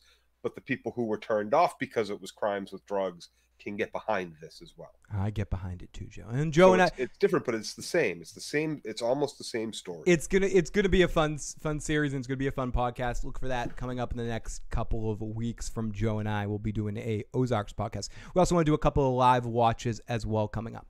So some dark music plays. He sells the last phones, and then the dudes from earlier that called him a narc show up and beat the shit out of him and take all of his money. So, and Jimmy was left laying on the ground as the screen as it pans up with another amazing shot. I fucking spoiled, dude. I'm fucking spoiled. There's so many amazing shots that I want to write about and talk about in every moment of this episode. Weird angles in the way they show things, in the way that they set up, where the whole camera angle's filled with a wall and then someone's head's poking up from the top. It's always intentional. It's always incredible. And fuck, dude, some movie cinema. And I don't want Vince Gilligan and his team to work on movies. I think they're medium's television, but they do it in such a cinematic fashion that I wouldn't mind watching some of these episodes on big screens. I guess that's what I'll say. And we've talked about this before. I think I'd love to start a movie theater that just shows television shows, that shows classic series or something, where or not. Or I'd love a theater to have a night where they showed 5 Soprano episodes, because I know they show movie blocks, or 5 Game of Thrones episodes, or half a season of Westworld or something, whatever. And I know that's just so you can sleep when you have insomnia, Joe, so you can go watch the half a season of Westworld. Anyways, so we come back in, and Kim is woken up by Jimmy cleaning up his wounds from being all fucked up. Awesomely played, accurate acting scene by Kim, who doesn't notice at first that Jimmy's bleeding and all fucked up in the sink, but then goes, what's wrong with you, as she's waking up. And he's like, I got mugged, and he doesn't really have to lie, which is true. She goes into checking his pupils to see if he has concussions, and she goes into taking care mode with peroxide. She pushes him on the issues. Why didn't he call the cops? What really happened? Jimmy's like, what the fuck's wrong with me? I'm all fucked up. Place at the wrong time. Back in the day. Phil, why don't you talk about Game of Thrones and Vikings anymore? Sorry, off topic. I do, but I mainly talk about shows when they're in season. And there's so many other shows to talk about. Game of Thrones, I haven't talked about in a while, and I do want to talk about in the off season. It's just been a little bit of a break that I've taken from it, not on purpose, just because of some life stuff.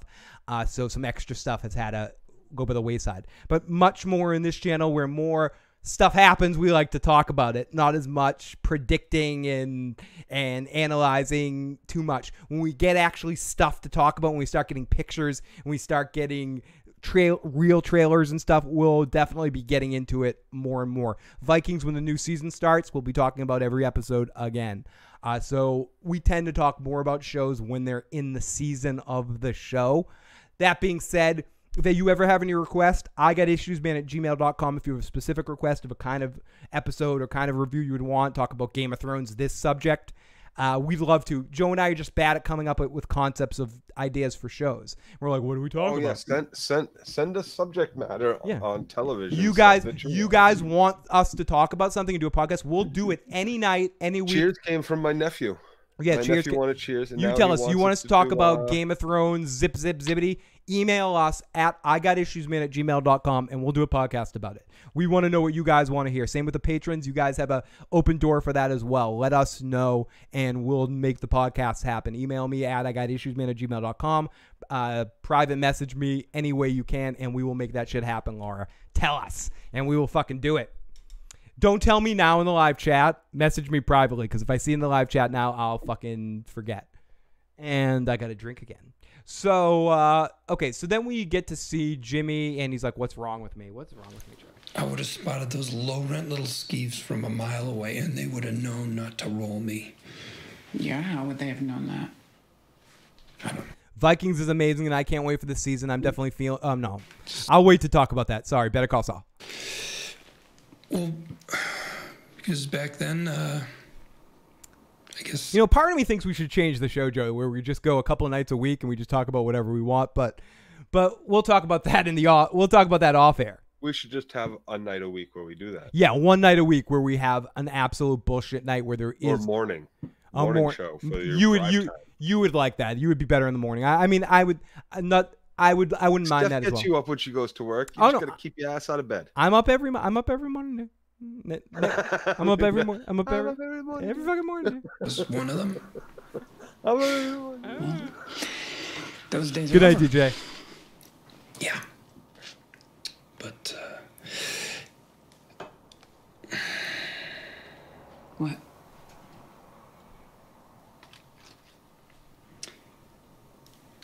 you know what? I think tomorrow I might call that shrink. So Jimmy's... Couldn't hurt, right? So Call Jimmy, the psychiatrist finally? Yeah, Jimmy's starting to understand that there's something wrong with him after all this. That there's something wrong with his desire to get this criminal acceptance, which I unfortunately can relate to on so many levels. Oh, dude, it's ridiculous. Like, dude, it's ridiculous. I completely identify with like part of the reason why I'm so good at my job is because of because of your youth.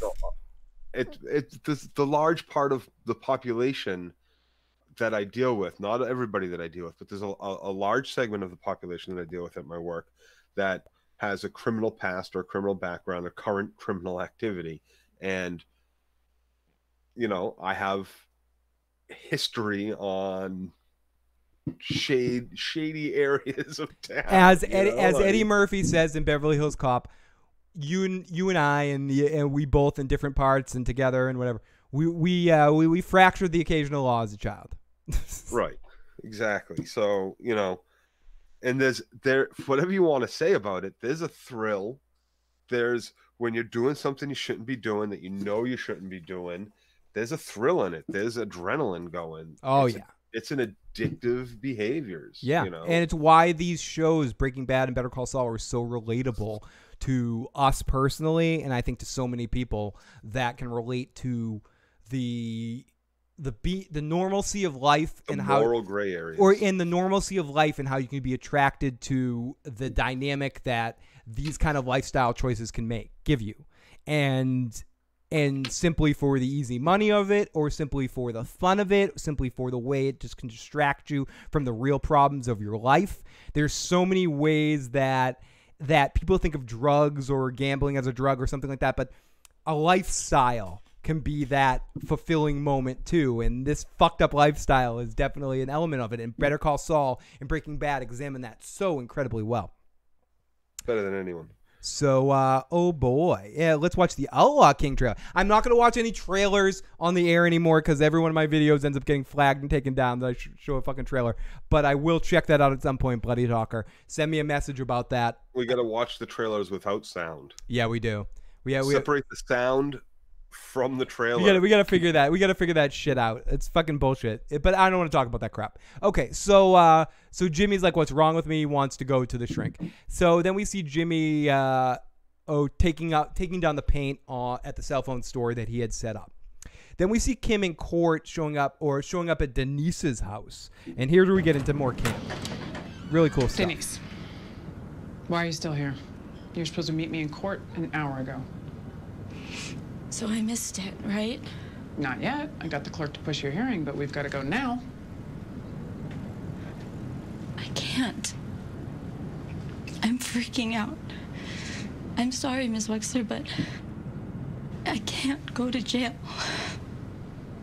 We got a message from DJ that says, "Hi, I'm got Mrs. Entrapment. I was wondering, whose card do you think Jimmy gave to assist in the opening scene where Jimmy says, I don't know who he gave, whose card that was. That's a good question. I have to rewatch that scene, DJ, but very good question."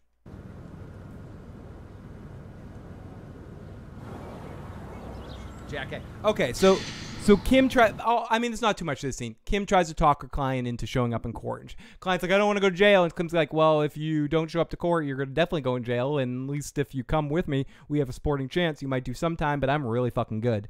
And she's like, "Yeah, I don't know if I can know." But she ultimately talks the girl into going. But then Paige calls her and says, "I need you, Kim." Major error in the branch paperwork that went out to Denver and Flagstaff. It has to be fixed ASAP. Unfortunately, I'm right in the middle of something, but I can be there at 4. I need you now.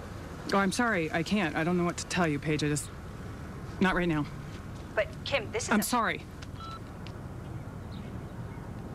And then she hangs up on her. Yeah, she's busy. Denise, it's time. But this is not the deal she made to her. She made a deal to her to say that she'd be available to her 24 hours a day, 7 days a week. Anytime she needs her, she will be available to her. So, So Kim is ultimately either with her knowledge, consciously or unconsciously self-destructing her job right here. Come on, we gotta go.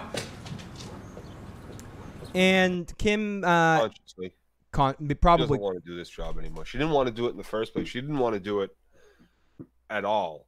You know, like she wanted HHM, right? She did not want to be. This isn't where she thought her life would be. This isn't what she thought she would be doing. And she was having that thought when she was walking around those model buildings. You know, she didn't want it. She saw where it was going and how much of her life it was going to take, and she did not want it. Holy shit, we got an Iron Throne sighting in the live chat, and I agree, Joe.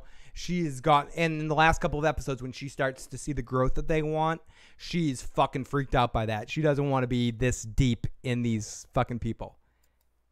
But she's so afraid to go away from it because it's such good money and such a good stability situation that it's just a fucked up parallel for her because she wants out, but she doesn't want out. And this is where we get that stuff that Big J talks about. We have another message from Big J that we're going to play a little bit too.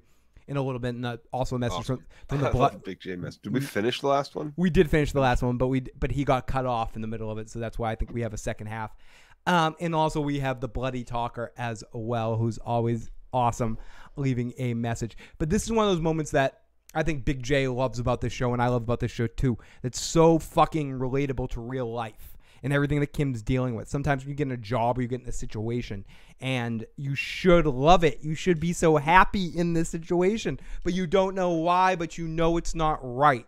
And I think Kim is not quite there yet where she knows it's not right, but there's some dynamic of that in there, Joe. She knows that this situation isn't right for her. She knows she doesn't want to be in it, but she also can't get away from it because of the money situation.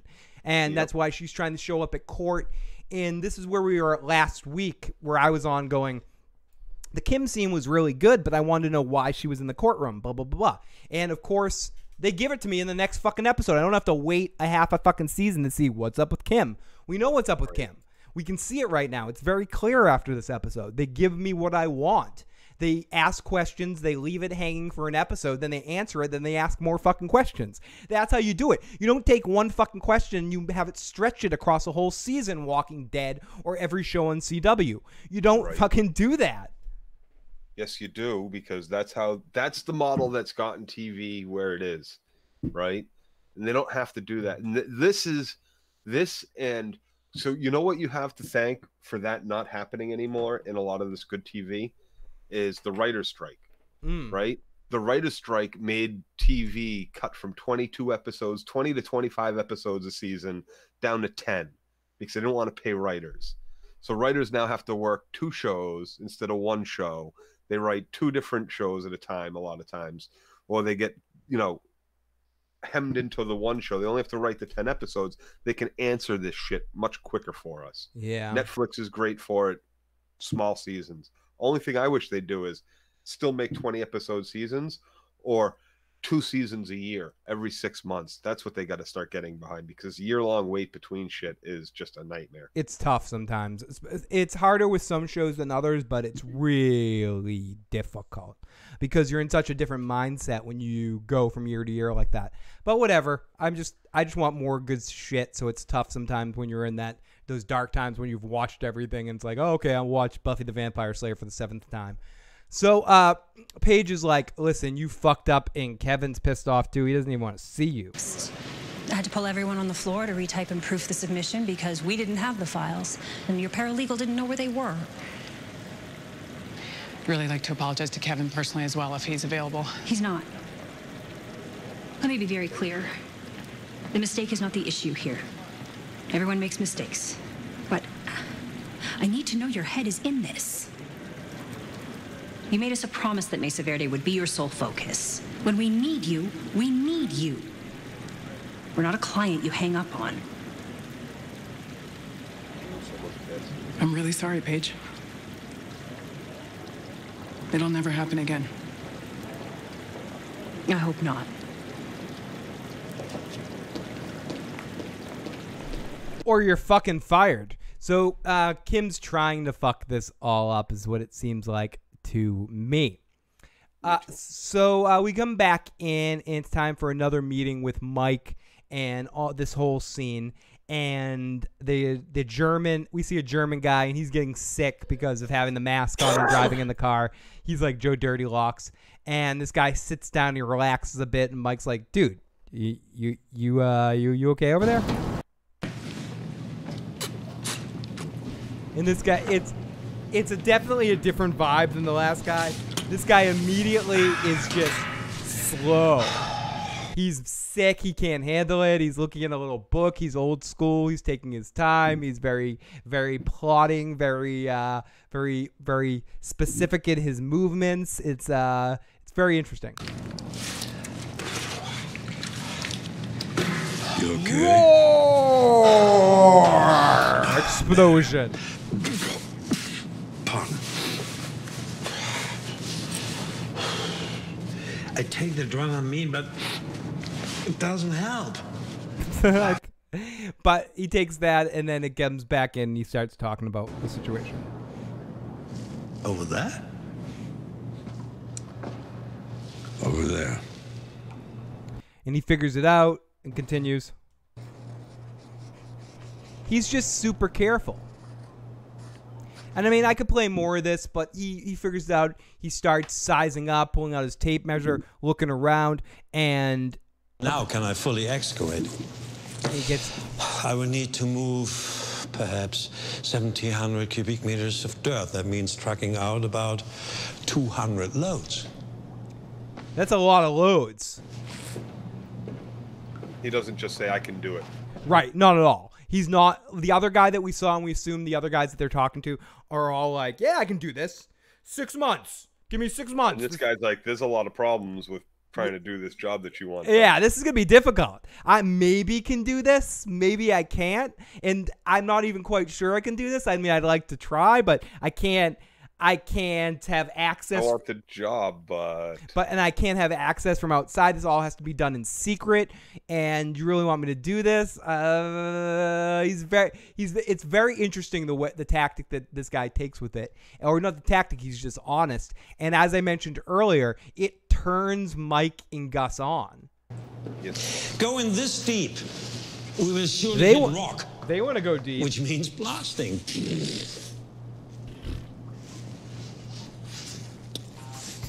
I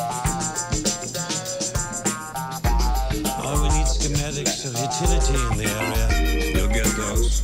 Once the space is fully cleared, I can waterproof and fabricate casts for the retaining walls and pour concrete. We would need...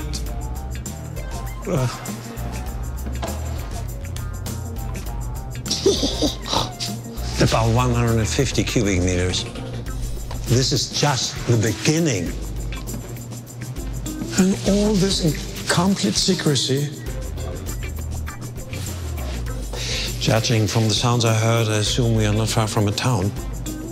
This is also not optimal. A project like this, many things can go wrong. And that's it. A They were project. blindfolded on the way there? He was blindfolded on the way. It got him sick. Yeah, judging by the sounds I heard. Yeah. And ultimately all of this makes Gus turned on. When he's like, I don't know if I can do this. I'm not sure if I can get all this together. It turns Gus on enough to be like, I'm on my way out there. I'm coming. SM, we're going to play all the messages when we're done with the recap. We're very close to being done. Wow, I can see so much better with these glasses on. It's like ridiculous.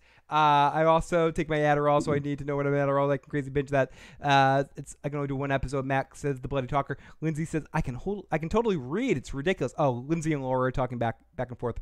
Laura says regular TV sucks more and more these days. I only watch a few Animal Kingdoms, Viking, Game of Thrones, documentaries on public television. I look to Netflix to give me shows I like and could watch as I wish. Oh my God, I can actually read. It's ridiculous.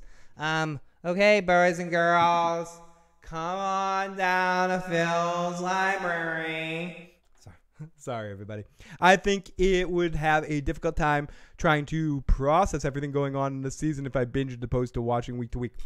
I mean, I like the concept of watching week to week in some aspect. It's fun. It's obviously has a big dynamic to what we do here, but I don't know. I think I prefer to binge watch a show in a big giant block. That being said, there's nothing wrong with having to wait. I guess it puts hair on your chest to borrow a cliche, I guess.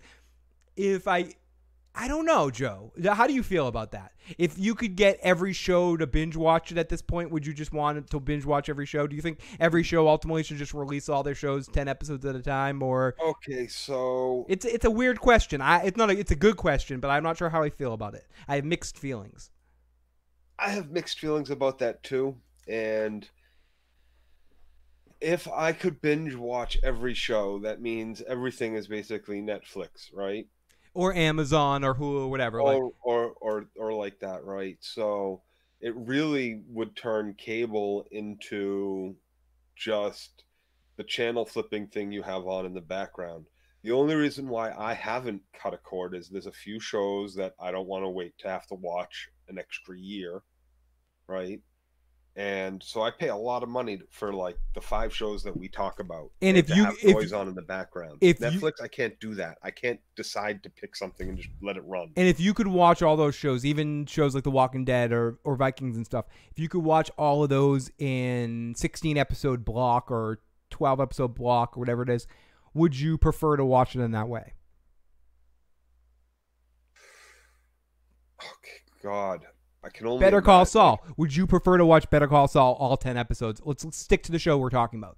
Would you prefer to watch Better Call Saul all 10 episodes at the same time, or do you like watch? I absorb it so much different when we do it like this. When we watch one at a time, Phil, and we pick apart the episodes, I get so much more out of the episode because I focus so much more on each individual episode as I watch. That's what I'm saying. That's the weird part of it. When I watch it in a block, like 3 episodes go by and like there's a lot of little things you miss. You're so focused on the macro story, you miss a lot of little details, I think.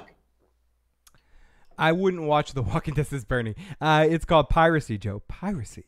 Negan, the Negan episodes, like I just can't imagine binge watching since the moment Negan walked on screen. Quick Like Walking Dead announcement that Opie has just been signed on to be on The Walking Dead. Good. Yeah, that can be good. I'm an Opie fan. I'm an Opie fan too. I like him. I liked him on Bates Motel. I liked him on pretty much anywhere he shows up in Remember the Titans. He's a good actor. Did you see? Did you watch Outsiders or whatever it was? I have not. But he's good. Okay, so back to Better Call Saul here before we get too far. But Gus is super turned on because we're almost at the end of this episode, and Gus is like, "Let me come out here. I'm Gus Fring." And he says, "Is this impossible?" It's impossible.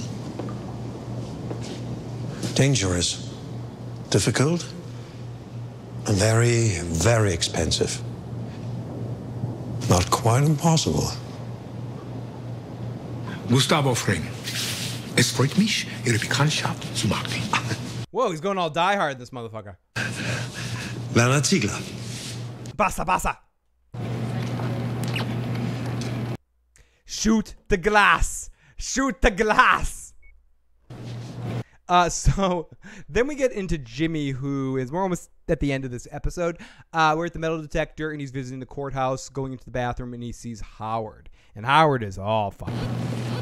You're good. How are you doing? I've been better. I'm heading up to the DA's office for my PPD check-in, so, you know. Yeah. Anyway.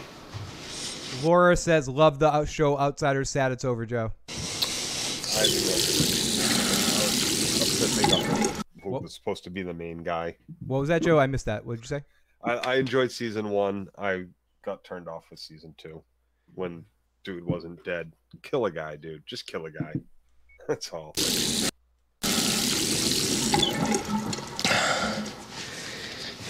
You sure you're okay?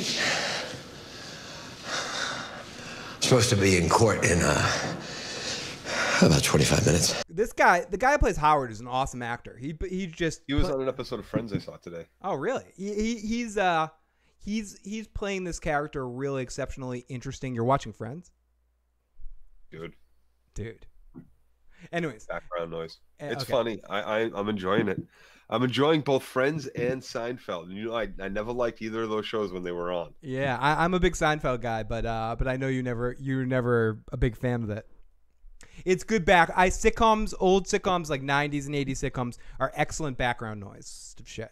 Because it's funny when you pay attention to it, it's entertaining, but you don't have to pay attention to it completely. You can kind of pick up on the 1-2 beat jokes. So Jimmy and Howard keep going back and forth. Howard is all fucked up, and Jimmy kind of is pushing on him that, you know, you should probably go to see therapy. What's fucking wrong with you? And Howard says, you know what's wrong with me, and I'm already seeing a therapist. Big case? Not particularly. So what's up? Nothing. Just... And Howard's afraid to talk to Jimmy about it because he's afraid of Kim's wrath. You ever have insomnia? Not really. Wouldn't wish it on the worst enemy.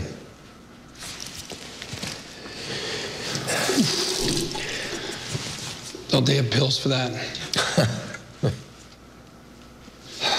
I'm sorry, I gotta ask. Nothing's wrong with you, Laura, that you can't get in sitcoms anymore. It's a tired sort of thing. It's tough. I mean, if I didn't grow up with them, in a sense that they remind me of childhood in some sense, I don't think I would get into them as much as well. So I can totally relate to you not necessarily being able to get into sitcoms. I wouldn't say there's nothing wrong with you. What's eating you? Like animated sitcoms, I'm way into. That's most of my watching. Yeah, go BoJack. BoJack is coming soon too. BoJack season 2, or the new season. Check out Big Mouth on Netflix, dude. Big Mouth is very good as well.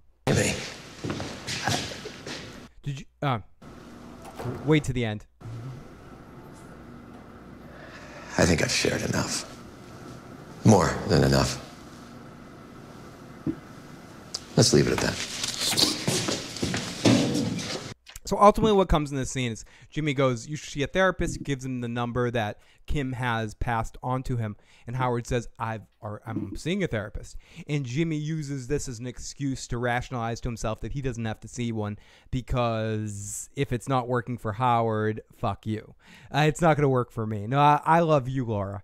And so Jimmy uses it as an excuse to rip up the card of the psychiatrist / therapist and just move on. Fuck therapy.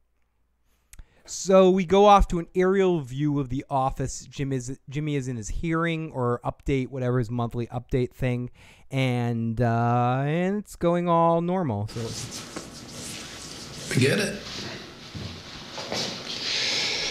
You know what, Howard? You do yourself a favor and you go see someone. Oh no, wrong one. This service. Community service. Right. Well, it looks like you completed your hours. Yep. Your PPD fees are up to date. And you've recently procured lawful employment at Kisses to you, CC R. Mobile. Address? 8351 Louisiana Boulevard. 8351 Louisiana. Like, I wonder if that's the same address as the Better Call Saul offices, and he ends up buying the cell phone store. But I don't know. I'd have to check on that. His office was much bigger than just that. Louisiana.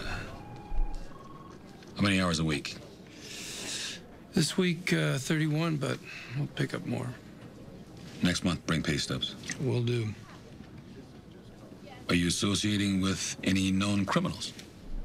No. All right. So this is our big end of the episode, and I'm going to play this all the way through as we get a slight sandwich effect. And I love the sandwich effect. We've often talked. I did a podcast. Joe wasn't available for that one, but Joe and I worked out all the rules for television. So we're always looking out for new rules or signs or pokes or whatever. A sandwich thing that happens a lot in TV, and I like it. It's a good device that's used. You have something at the beginning that connects with the end. We see the beginning that we see Saul as Saul. There's a lot of reasons why we saw that. Obviously, the introduction to the cell phones, as Joe mentioned, I think is one part of it. Another part of it is just the connection that we see Jimmy at the end of the episode starting to get the idea of becoming that character, becoming that person, pushing into that direction. And we hear it in this scene. Month 2 looks good. Have you thought about what you're going to do once your PPD is up? I have some plans. Okay. Lindsay says, I also really like Always Sunny for a sitcom. Oh God, that's one of the best shows on television, sitcoms ever made. Like, it's brilliant. Yeah, it is. I've only really watched the first season of it, so I need to catch up big time eventually. But wow, there's such good shit in that show. I love it. I love it. It's one of those shows I'm saving for the right time. Someday I'm gonna be sick in bed, and I'm gonna need a show to binge to get healthy. And that's the one. It's gonna be Always Sunny. I'm like saving it like a fine bottle of wine. That's the thing about. DeVito is fucking brilliant in this. DeVito is one of our treasures. Let me finish this episode because Joe, I know you do. We both kind of want to go on some rants right now. So let's finish this episode of Better Call Saul because this is literally the end of the episode. Such as. Until then, I'll show up here every second Monday of the month, like clockwork. I'm going to keep my job at the cell phone store, and in 9 months and 24 days, I will get my law license back. My partner and I will get a new office. It'll be like it was, but bigger and better. Everything will be better. I'm going to have more clients. I'm going to win more cases. I'm going to be a damn good lawyer, and people are going to know about it. Okay. So, lawyer. So, lawyer. Yeah. Lawyer. That's what I'm going to be, motherfucker. And that's the end of our episode. They really know how to end these episodes, really on high points. As we lead into next week's episode, we're not going to play scenes from next week, but Joe, that's the end of our episode, and I think you're going to have a lot of fun watching this episode when you absolutely get to watch it. I think this is right there with episode 3 of the season as another one of the high point episodes. I think there's been a lot of really cool episodes this season. All 5 of them have been entertaining as fuck. I would say the highlight episodes. Edge of my seat shit. Edge of my seat shit from Go. From Go, as season 1 on, there has not been a single episode of this series where I've been like, that sucked. Yeah. That was awful. No. I wouldn't have done this. I don't understand that. These characters make no fucking sense. Like everything, even like the outlandish behavior of sick people all made sense. It all makes sense. It's all fucking awesome. And everyone that thinks we're negative about shit, just listen to our Better Call Saul recaps. When we start getting our early Walking Dead recaps, listen to our Game of Thrones recaps, we're not negative. We're negative when shit we love goes bad, like it's hard not to get negative. Yeah, like, and I miss that a little bit. Serial rapist. How do you fucking turn that into fucking rainbows? And Joe, sunshine? is it sad that I'm missing the days of The Walking Dead to rag on something? We need to watch something bad. I'm craving something bad. No, I don't miss it. And that is bad, Phil. You're not a negative person. The friends of the podcast want to hear you hate something. I know they do. So anyways, everybody, if you're here just for better, going to get it with Saul. if you're here just for Better Call Saul, there's not much else we can say about this episode. Awesome episode of Better Call Saul. Thank you so much for joining in. We're gonna play a couple of voicemails now, so I guess we aren't done with Better Call Saul quite yet. And then we're gonna babble a little bit. We got to finish off Big Kev. Yeah, we got Big J. We got Big J's message, and then we got Bloody Talker, and then we got Jay. So we got a couple of messages. You don't want to give us Big J's blue balls here. So let's give Big J's blue balls all over your face, Joe. Here we go. There we go. Thank you. Yeah, I got to go off. Big J's very long-winded tonight. I apologize, but anyway, second half of my voicemail. Just to close up. Yeah, so fucking Jimmy got mugged. Jimmy got mugged because Jimmy fucking let his guard down. He thought, he got a little too big for his britches, and he let his guard down, like he did. He totally got his guard down. Like he said, the punk. I don't think he was ever a tough guy. So when he said that was me, I don't believe that. But those kids, they're gonna get what's coming to them, and it just shows that he has the smarts to, go out there and hustle and make some money. But you know what? He let his guard down. What was that, Joe? I don't think he was saying necessarily he was a tough guy when he said they wouldn't have thought twice about mugging me. I think he was more saying I would have seen them coming and I would have known how to deal with them, and they would not have even thought about mugging me. It never even would have crossed their mind. But he didn't, he's old. Like, dude, we went out the other night, right? And we're sitting in a bar, and I'm looking around, and I'm like, we're like the only fucking. We used to be the 20-year-olds sitting in a bar. We're like the old guys that are sitting in a bar now that we would look at then and go, look at, wow. We were totally the old guys. The young kids were like a couple of seats over from us, and Joe and I were like the ancient people sitting in the back of the bar on a fucking Thursday night. Was it Thursday? Or was it Wednesday? It was like a Wednesday. Who gives a fuck? Like, look at you with your white fucking beard. Dude, I'm fucking Santa Claus. Like we were the old guys in the corner. Who was that dude that knew us, dude? I don't know. If he's watching the show, sorry, I don't remember you. But he seemed like he watched the show. He brought the show up. He brought the show. Up. He might be. We're not doing a cable show. Yeah, he might be watching or like an yeah. I'm sorry, Mr. Issues Guy. He did make an Issues Guy reference. So if you're listening to this, sorry. Oh, I think he worked at WMWM. I think he worked on the radio station that I did my radio show on. Okay. But he did know you. Yeah, he knew me as well. He knew you. He said something about Joe Dirty Locks or some shit like that. Yep. So strange, dude. wicked dude. When we go back for Joe's did he get celebritied? No, we did that, definitely not. Like Z level. Like if we're ever talking about like we're Z minus level maybe. So anyway, I don't think he was saying he was going to be a tough guy, Big J. I think he was saying that he's a smart enough grifter to not get himself mugged. Yeah. He should have seen those guys coming. You always got to watch out for the little scumbag punks, man. They're the ones that are going to rob you. So I think it was a lesson learned, and it shows again. Once again, he started erasing all the shit, about all the paint and everything, and from the store. Jay, to answer your question, back in 2008 through 2010.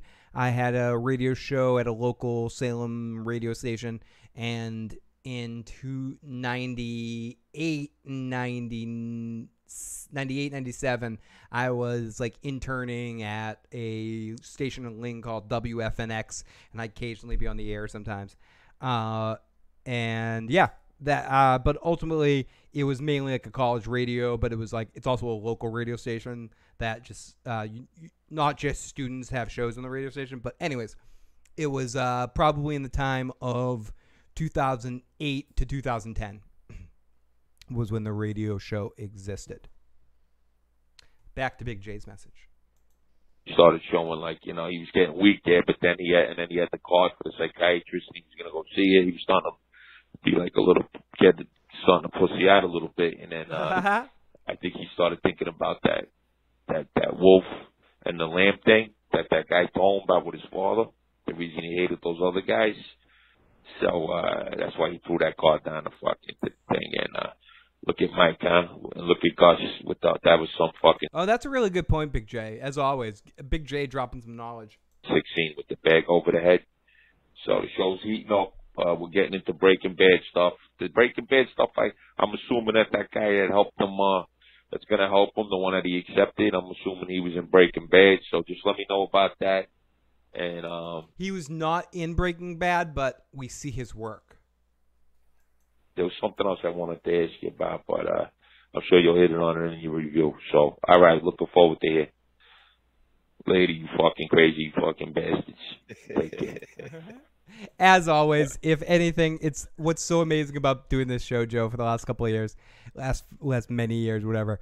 It's when we do certain shows, certain people are only around watch certain shows. That only watch certain shows, so we only get to see Big J once a year. I mean, he sometimes pops in Game of Thrones stuff as well, but and hopefully he'll be around during the final season of Game of Thrones, and that comes We got out as well. one Emily Game of Thrones message last season. Yeah, one Emily Game of Thrones message last season. We got a lot of Emily ones in the tank, and we hope Emily comes back eventually as well too. Someone was watching. I think Lordy, it was Lordy. Do I wish Emily would come back? Yeah, I me loved too. her calling. Steph Snow, who's going back and listening to some of our old Game of Thrones messages, was discovering Emily for the first time, who is one of our classic Hall of Fame callers. So Emily, if you're ever listening to this, make sure you called during Game of Thrones season. If not, if you know Emily, tell her to give us a call. Yeah.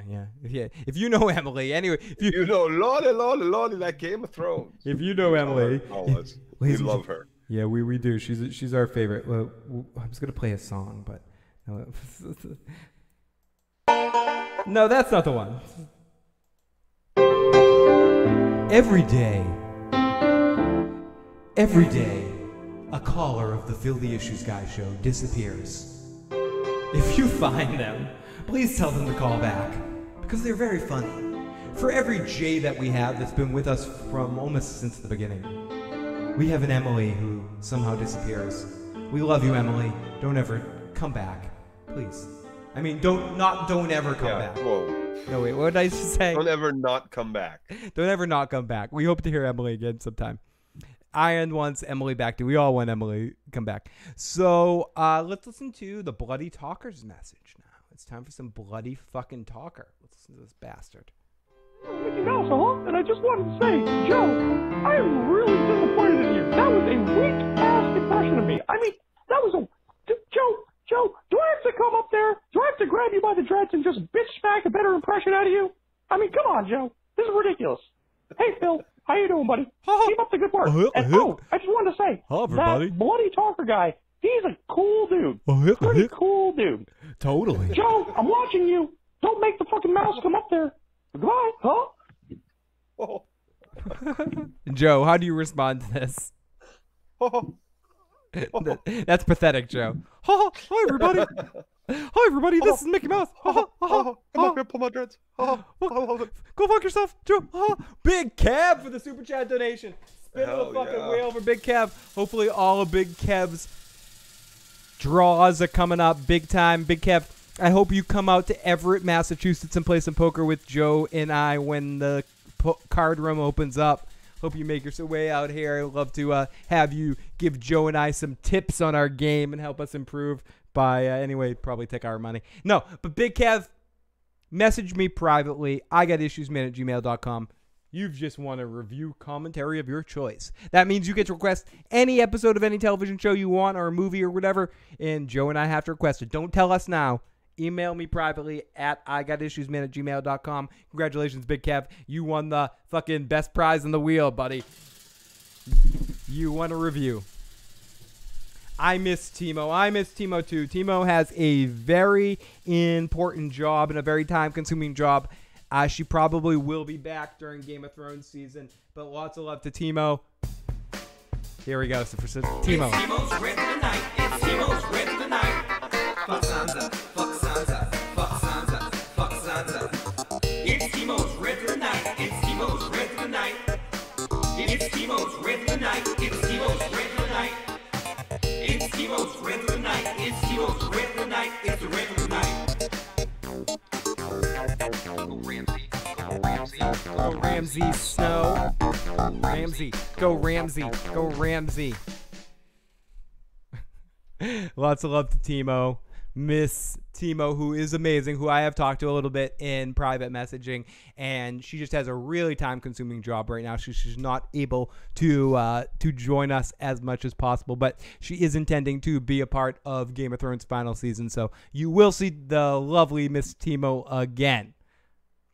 So everyone send your kind vibes to the wonderful Timo. Big Kev, thank you. You're fucking amazing. So everybody, I guess, Joe, it's about time. Anything else we got to talk? Oh, you're talking about sitcoms. Have you watched the show? Was it Enchanted or whatever it is? The new Disenchanted. Disenchanted. Yes. What are your opinions on that? I might have an episode left. It was slow to grow on me. I enjoyed it. I didn't dislike it. It wasn't too many like hilarious moments. Yeah, it's good. It wasn't Big Mouth. No, I don't like Big Mouth as much as you do, but but I definitely see what you're saying. It's good. It's good. I feel the same way. I wasn't crazy about it in the way I am about Futurama or the way I was about early Simpsons. But it definitely has a great element. Fry or Billy West and John DiMaggio are incredible at it in the show. They're the best two aspects of the entire show. And the fact that most of the voice actors are Futurama people is really fucking cool. Billy West does a lot of those. Yeah, Billy West does. John DiMaggio does the King, I believe. I had a good time watching it. Would I tremendously, incredibly recommend it to people? Not necessarily, but it's definitely cool to see Matt Groening's real humor again, aside from what you see in modern day Simpsons. Right. And we got one message from Jay as well. So let's play Jay's message. Let's see what we did wrong, Joe. And I already know the answer to your question. Jay, the answer is no. This is Jay's about to ask a Taka question, Joe. Bloody Talker says, meh. Bernie says, it took me 3 tries, but I finally got into it. It's one of those kind of shows. It didn't hook me at first, too. But there's something there. I didn't not like it. I just wasn't gaga about it. If that makes sense. That makes perfect sense, and that's exactly how I felt. But it was good. It was good, and I can see how it could be someone's. We had this old kid that we used to beat in poker all the time called Dave. He was kind of a dweeb. It's probably going to be Dave's favorite show ever. Dave the Douche. We'll call him Dave the Douche. So Dave the Douche is. No, we won't. He's a nice guy. No, he's not a nice guy. He's a creepy fuck. Oh, creepy doesn't not mean nice. Okay.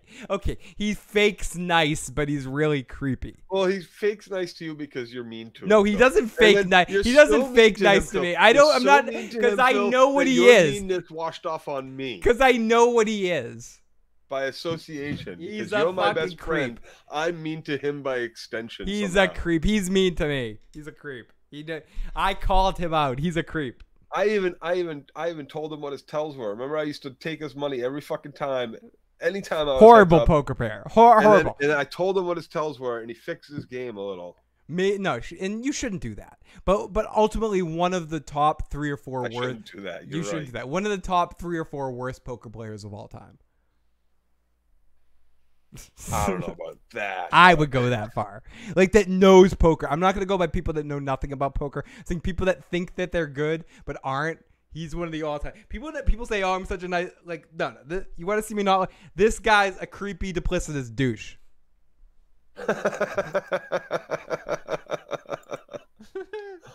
I can't say any of that about him. I think he's a nice guy. Yeah, okay. So anyway... I really enjoyed his wedding. Oh, wait, I wasn't invited. Oh, you weren't invited because he's a creepy, duplicitous douche. But anyways, so...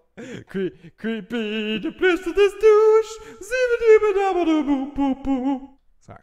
Anyways, No, I'm not talking about a real person. Who are we talking about? Let's listen to Jay's message for you, Joe. This is for you directly. It's for you. Hey, Joe, did you watch the Logan Paul versus KSI fight? Do you know what any of those words mean? You know what? Oh my God. So here's the thing. I don't know who these two people are. And yes, I did see I did see that fight only because Ozzy Man did a review of it. And it showed up in my subscriptions on YouTube, and I love Ozzy Man's reviews. Ozzy Man's the So man. Katie and I watched it. We're like, who the hell are these people? So are they Joe, actually fighters? Joe, do a review of it. And Bloody Talker makes an excellent. I'm sorry. Big Kev makes an excellent point, Joe. Then Joe suffers from this. Joe yells at people for their tells and tries to correct them. Where Joe never tell people their tells. No, and here's the thing. I don't do it to everybody. I did it to him because he was new at poker. He enjoyed the game. He seemed like he wanted to learn a lot about it. Oh my God. So I was trying to mentor him a little bit in the game. Yeah. I didn't tell him all his tells. I just told him the glaring one that I thought everybody at the table could spot. Because I don't want everybody to take advantage of the. You mean the bug eyes? I want to be the person that takes advantage of the fish. So if everybody knows his super tell, then they're all taking his money every time. He would That's get no good. He would get these buggy if eyes. I tell him what that is, it stops everybody else from the table from getting the money that I am going to get by knowing his other tells. You understand? So it did work in my advantage because it stopped him from losing all his money to everybody else, started getting more money for me to take off of him in later hands. So Jay asked, that was a question for me too. I know I have not watched it, but I will try to check that out, especially the Ozzy Man review one of it. Bloody Talker says you need to watch the fight in 2K speed, and then it looks like boxing. Joe, what are your opinions on King of the Hill? The TV show? Yes, the cartoon television show you were talking about. Oh, fucking awesome. You love a little King of the Hill? I still watch it. Okay, it doesn't hold. The animation is a little weak for me at this point. But I still enjoy the stories. I still enjoy the characters, and I still watch it. I still watch episodes that I've seen 100 times, and there's still more episodes I haven't seen. And aren't they coming out with another? Or didn't they come out with something just recently having to do with King of the Hill or the guys that made King of the Hill? Beavis and Butthead, maybe? I mean, I know it's Mike Judge, the same guy that did Beavis and Butthead, did that, and Daria, of course. Excuses, Joe. Daria, I liked Daria too. Big Kev says, Joe, nice people do not make that good of poker players. Excuses. True. So Joe is the little finger of poker. Joe, would you call yourself the little finger of people? Excuses, says Big Kev. No, I would call myself the Ned Stark of poker. Oh, that's not a good thing to be, Joe. Oh, it isn't? Wait. No, that's not a good definition of a poker. You want to be. What am I? I only play good hands. I never bluff. Phil. That's so. Sure. Sure, Joe. Sure. No comment. I talk too much at the poker table. I'm a talker, right, Joe? Would you call me a talker at a poker table? Dude, there's some chickens and some fucking beer that is severely lacking for the amount of talking that you do. I talk a lot. You need to bring a lot of chickens and beer with you if you want to sit at a poker table. I do a podcast at the poker table. If you're sitting at a table with me, you're watching my show. And it's great too. This is the thing. I love sitting at a poker table with Phil because he's a talker, right? And he's very personable with all the players. And he's fishing for a lot of information. Me, I'm very, very much different. I might engage a little bit, a joke here, a joke there. God damn it, Bobby. But for the most part, I'm pretty quiet and I'm just absorbing everything. Yes. That I possibly can. Joe's very quiet at the poker table. I'm literally talking to everybody and smiling in their face and trying to get conversational aspects of them. And if sometimes I put on headphones with no music just to make it. And if no one's talking to me, I talk to the dealer. I'm like, hey, dealer, what's going on, buddy? How are you tonight? Because no one's talking to me. In information for me, for him, like you wouldn't believe. Big Kev calls. He gets people off of hands. He gets people distracted. Big Kev thing at a table. It's fun. Big Kev calls. He says you're bluffing, Joe. Joe is the Deadpool of poker. Keeps dying, but somehow keeps buying in after the last call. Lindsay says, I do well. I do well. Phil's been at some big tournament wins of mine. Yeah, Joe Phil does well too. We placed in so many tournaments. Yeah, we did pretty well. Joe and his whole family are all good poker players. Martin, Larry, and Ben are all good poker players. All the Grants are good. Or it's a family trait. Who's the best out of the Grants, Phil? Who's the at the top? At the top, now out there too now, right? Sorry. Whoops. Did I do that? Whoops. The Dirty Locks. I'm sorry. cut that part out. Mine's been out there too, Joe. Who's the best of them all? Playing at the top of their game, I always contested it was Ben. Because he has the least emotion in his table image. Okay. No, but you have the most. Okay. I hurt Joe's feelings. I hurt Joe's feelings. If Ben was on this podcast, I'd say you. No. Here's the thing. As much as I wouldn't like to admit it, I would probably say Ben too. My brother Martin, I wish I had his math skills. I really do. Because that dude, he plays by the numbers so much more than anything else in that game. Yeah, no, totally. He totally does. And I mean, but all you guys all you Dirty Locks have skills at the poker table. So yes. So Big Kev says we have a core of friends. Most people who play poker don't put the amount of study that we as a group have put into the game.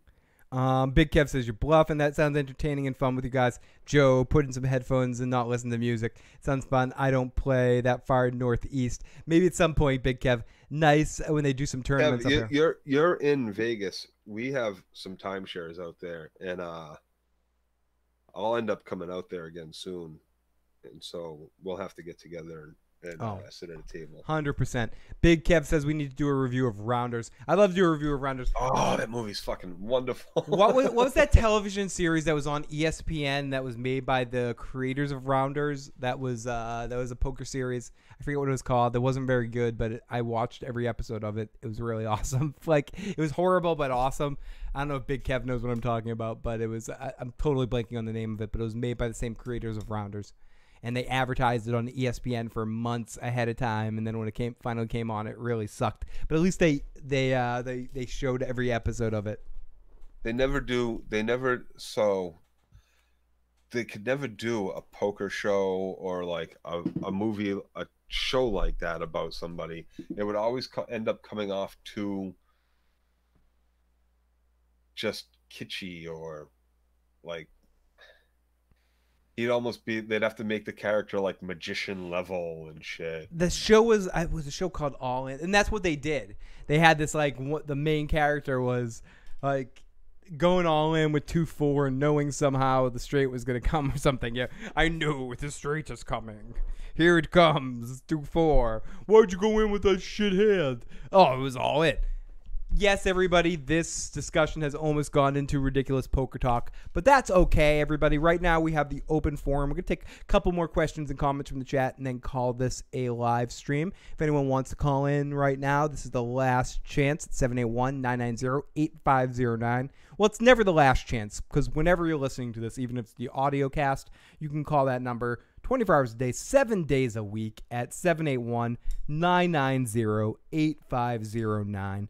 Please do. Or you can email me at IGotIssuesMan@gmail.com. Tweet me at IGotIssuesMan or tweet Joe at DirtyLocks or add me on Skype at IGotIssuesMan as well. Also on Instagram, Snapchat, all those fucking places. So add me, join us, fucking have some fun, play with me, touch me inappropriately, touch Joe inappropriately. We really like that. And I only mean that in a fun way with the Super Chat donations and the Patreon stuff. Spin the wheel! 3 spin the wheel. So, let's see. All In. Yes, it was called All In. Do you remember that series, Joe? I believe you came over to my house to watch it sometimes. I do not remember. It was a show on, it was about 3 characters, 2 guys and a girl that had a poker friendship and ultimately entered the World Series. And Michael Madsen was in it playing a character called the Matador, who was a... Yep, okay, I remember it. Yes, it was not very good, but very fun. No. It was not very good at all. Lots of side buttholes. Lots of love to Devin in the side butthole aspect of our whole situation. I haven't said the side butthole in a while, but we're waiting for that. For some Game of Thrones side butthole. I cannot wait. Oh, there's so much side butthole in fucking media. Oh, there's so much side butthole. So, Joe, thank you so much for joining me tonight. My pleasure. We'll have to do this again some other time.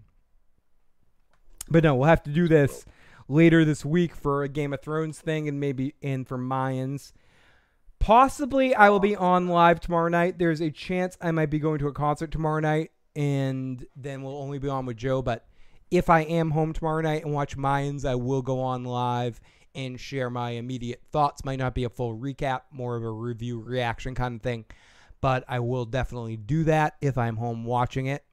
And then Joe and I will be on later in the week to do a... where is it? to do a... What did Joe think? What did Joe think? About what he thought about Mayans and talk a little bit more about some Game of Thrones stuff. And, yeah. So a couple more things coming up this week. But if you haven't already and you enjoyed this video, please hit the like button. Please hit the subscribe button. If you're listening to the podcast, hit the subscribe button. Make sure you tune in every week to our podcast. And wherever you are, give us some iTunes rating so more people can find our audio cast. And wherever you are, if you want a little bit more close-knit stuff, see a couple more of Joe's drawings that no one else can see a few more podcasts from me that you might not get anywhere else, think about joining our Patreon. You can find all that in the link in the description box below, all the different ways to help us. The more you help us, the more we can do this and all that sort of shit. So you guys are fucking awesome, the ones that do help us, all our patrons, all our super chat donations. You guys were really incredible tonight. We love it, and we can't wait for more. Much love to Lindsay, Big Kev, everyone who's left in the live chat right now. Let's take a look who the fuck is left.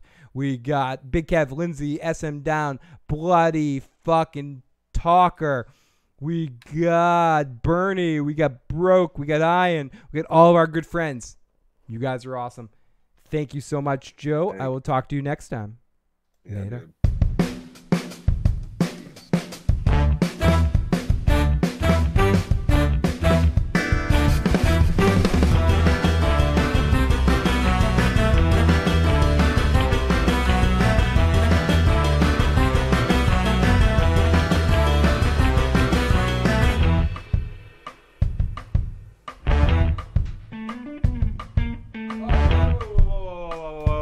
We gotta pause this motherfucking shit. We gotta pause this shit. It might be at the end of the podcast, but it's not too late to send some love out to Sir Hunt, to Mark.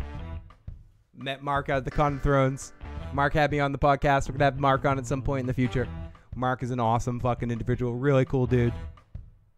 Joe, I hope you can come out to the next Con of Thrones so we can hang out with Mark, because I think me and Mark will have a really fucking good time.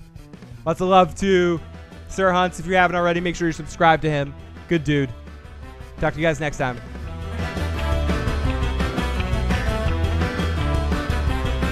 Oh shit. We got one more message, Joe. Jay's not letting us go without a message. Oh, I know what Jay's gonna say. I already know what Jay's gonna say. He's gonna say he wants another open podcast where we can bring other people into the discussion. We will definitely have that. Somewhere along where Game of Thrones season is, when everything is crazy and we have lots of crazy people all around. We'll have that, Jay. It's coming. Don't you fucking worry, buddy. But let's play Jay's message anyway. Let's play Jay's message anyway, because he's a motherfucker. I request another open chat where people can like join the conversation like in your video like you did that one time. That's what I request. That's what Jay requests. So we'll definitely do that again in the future. Oh shit. Ow, my head.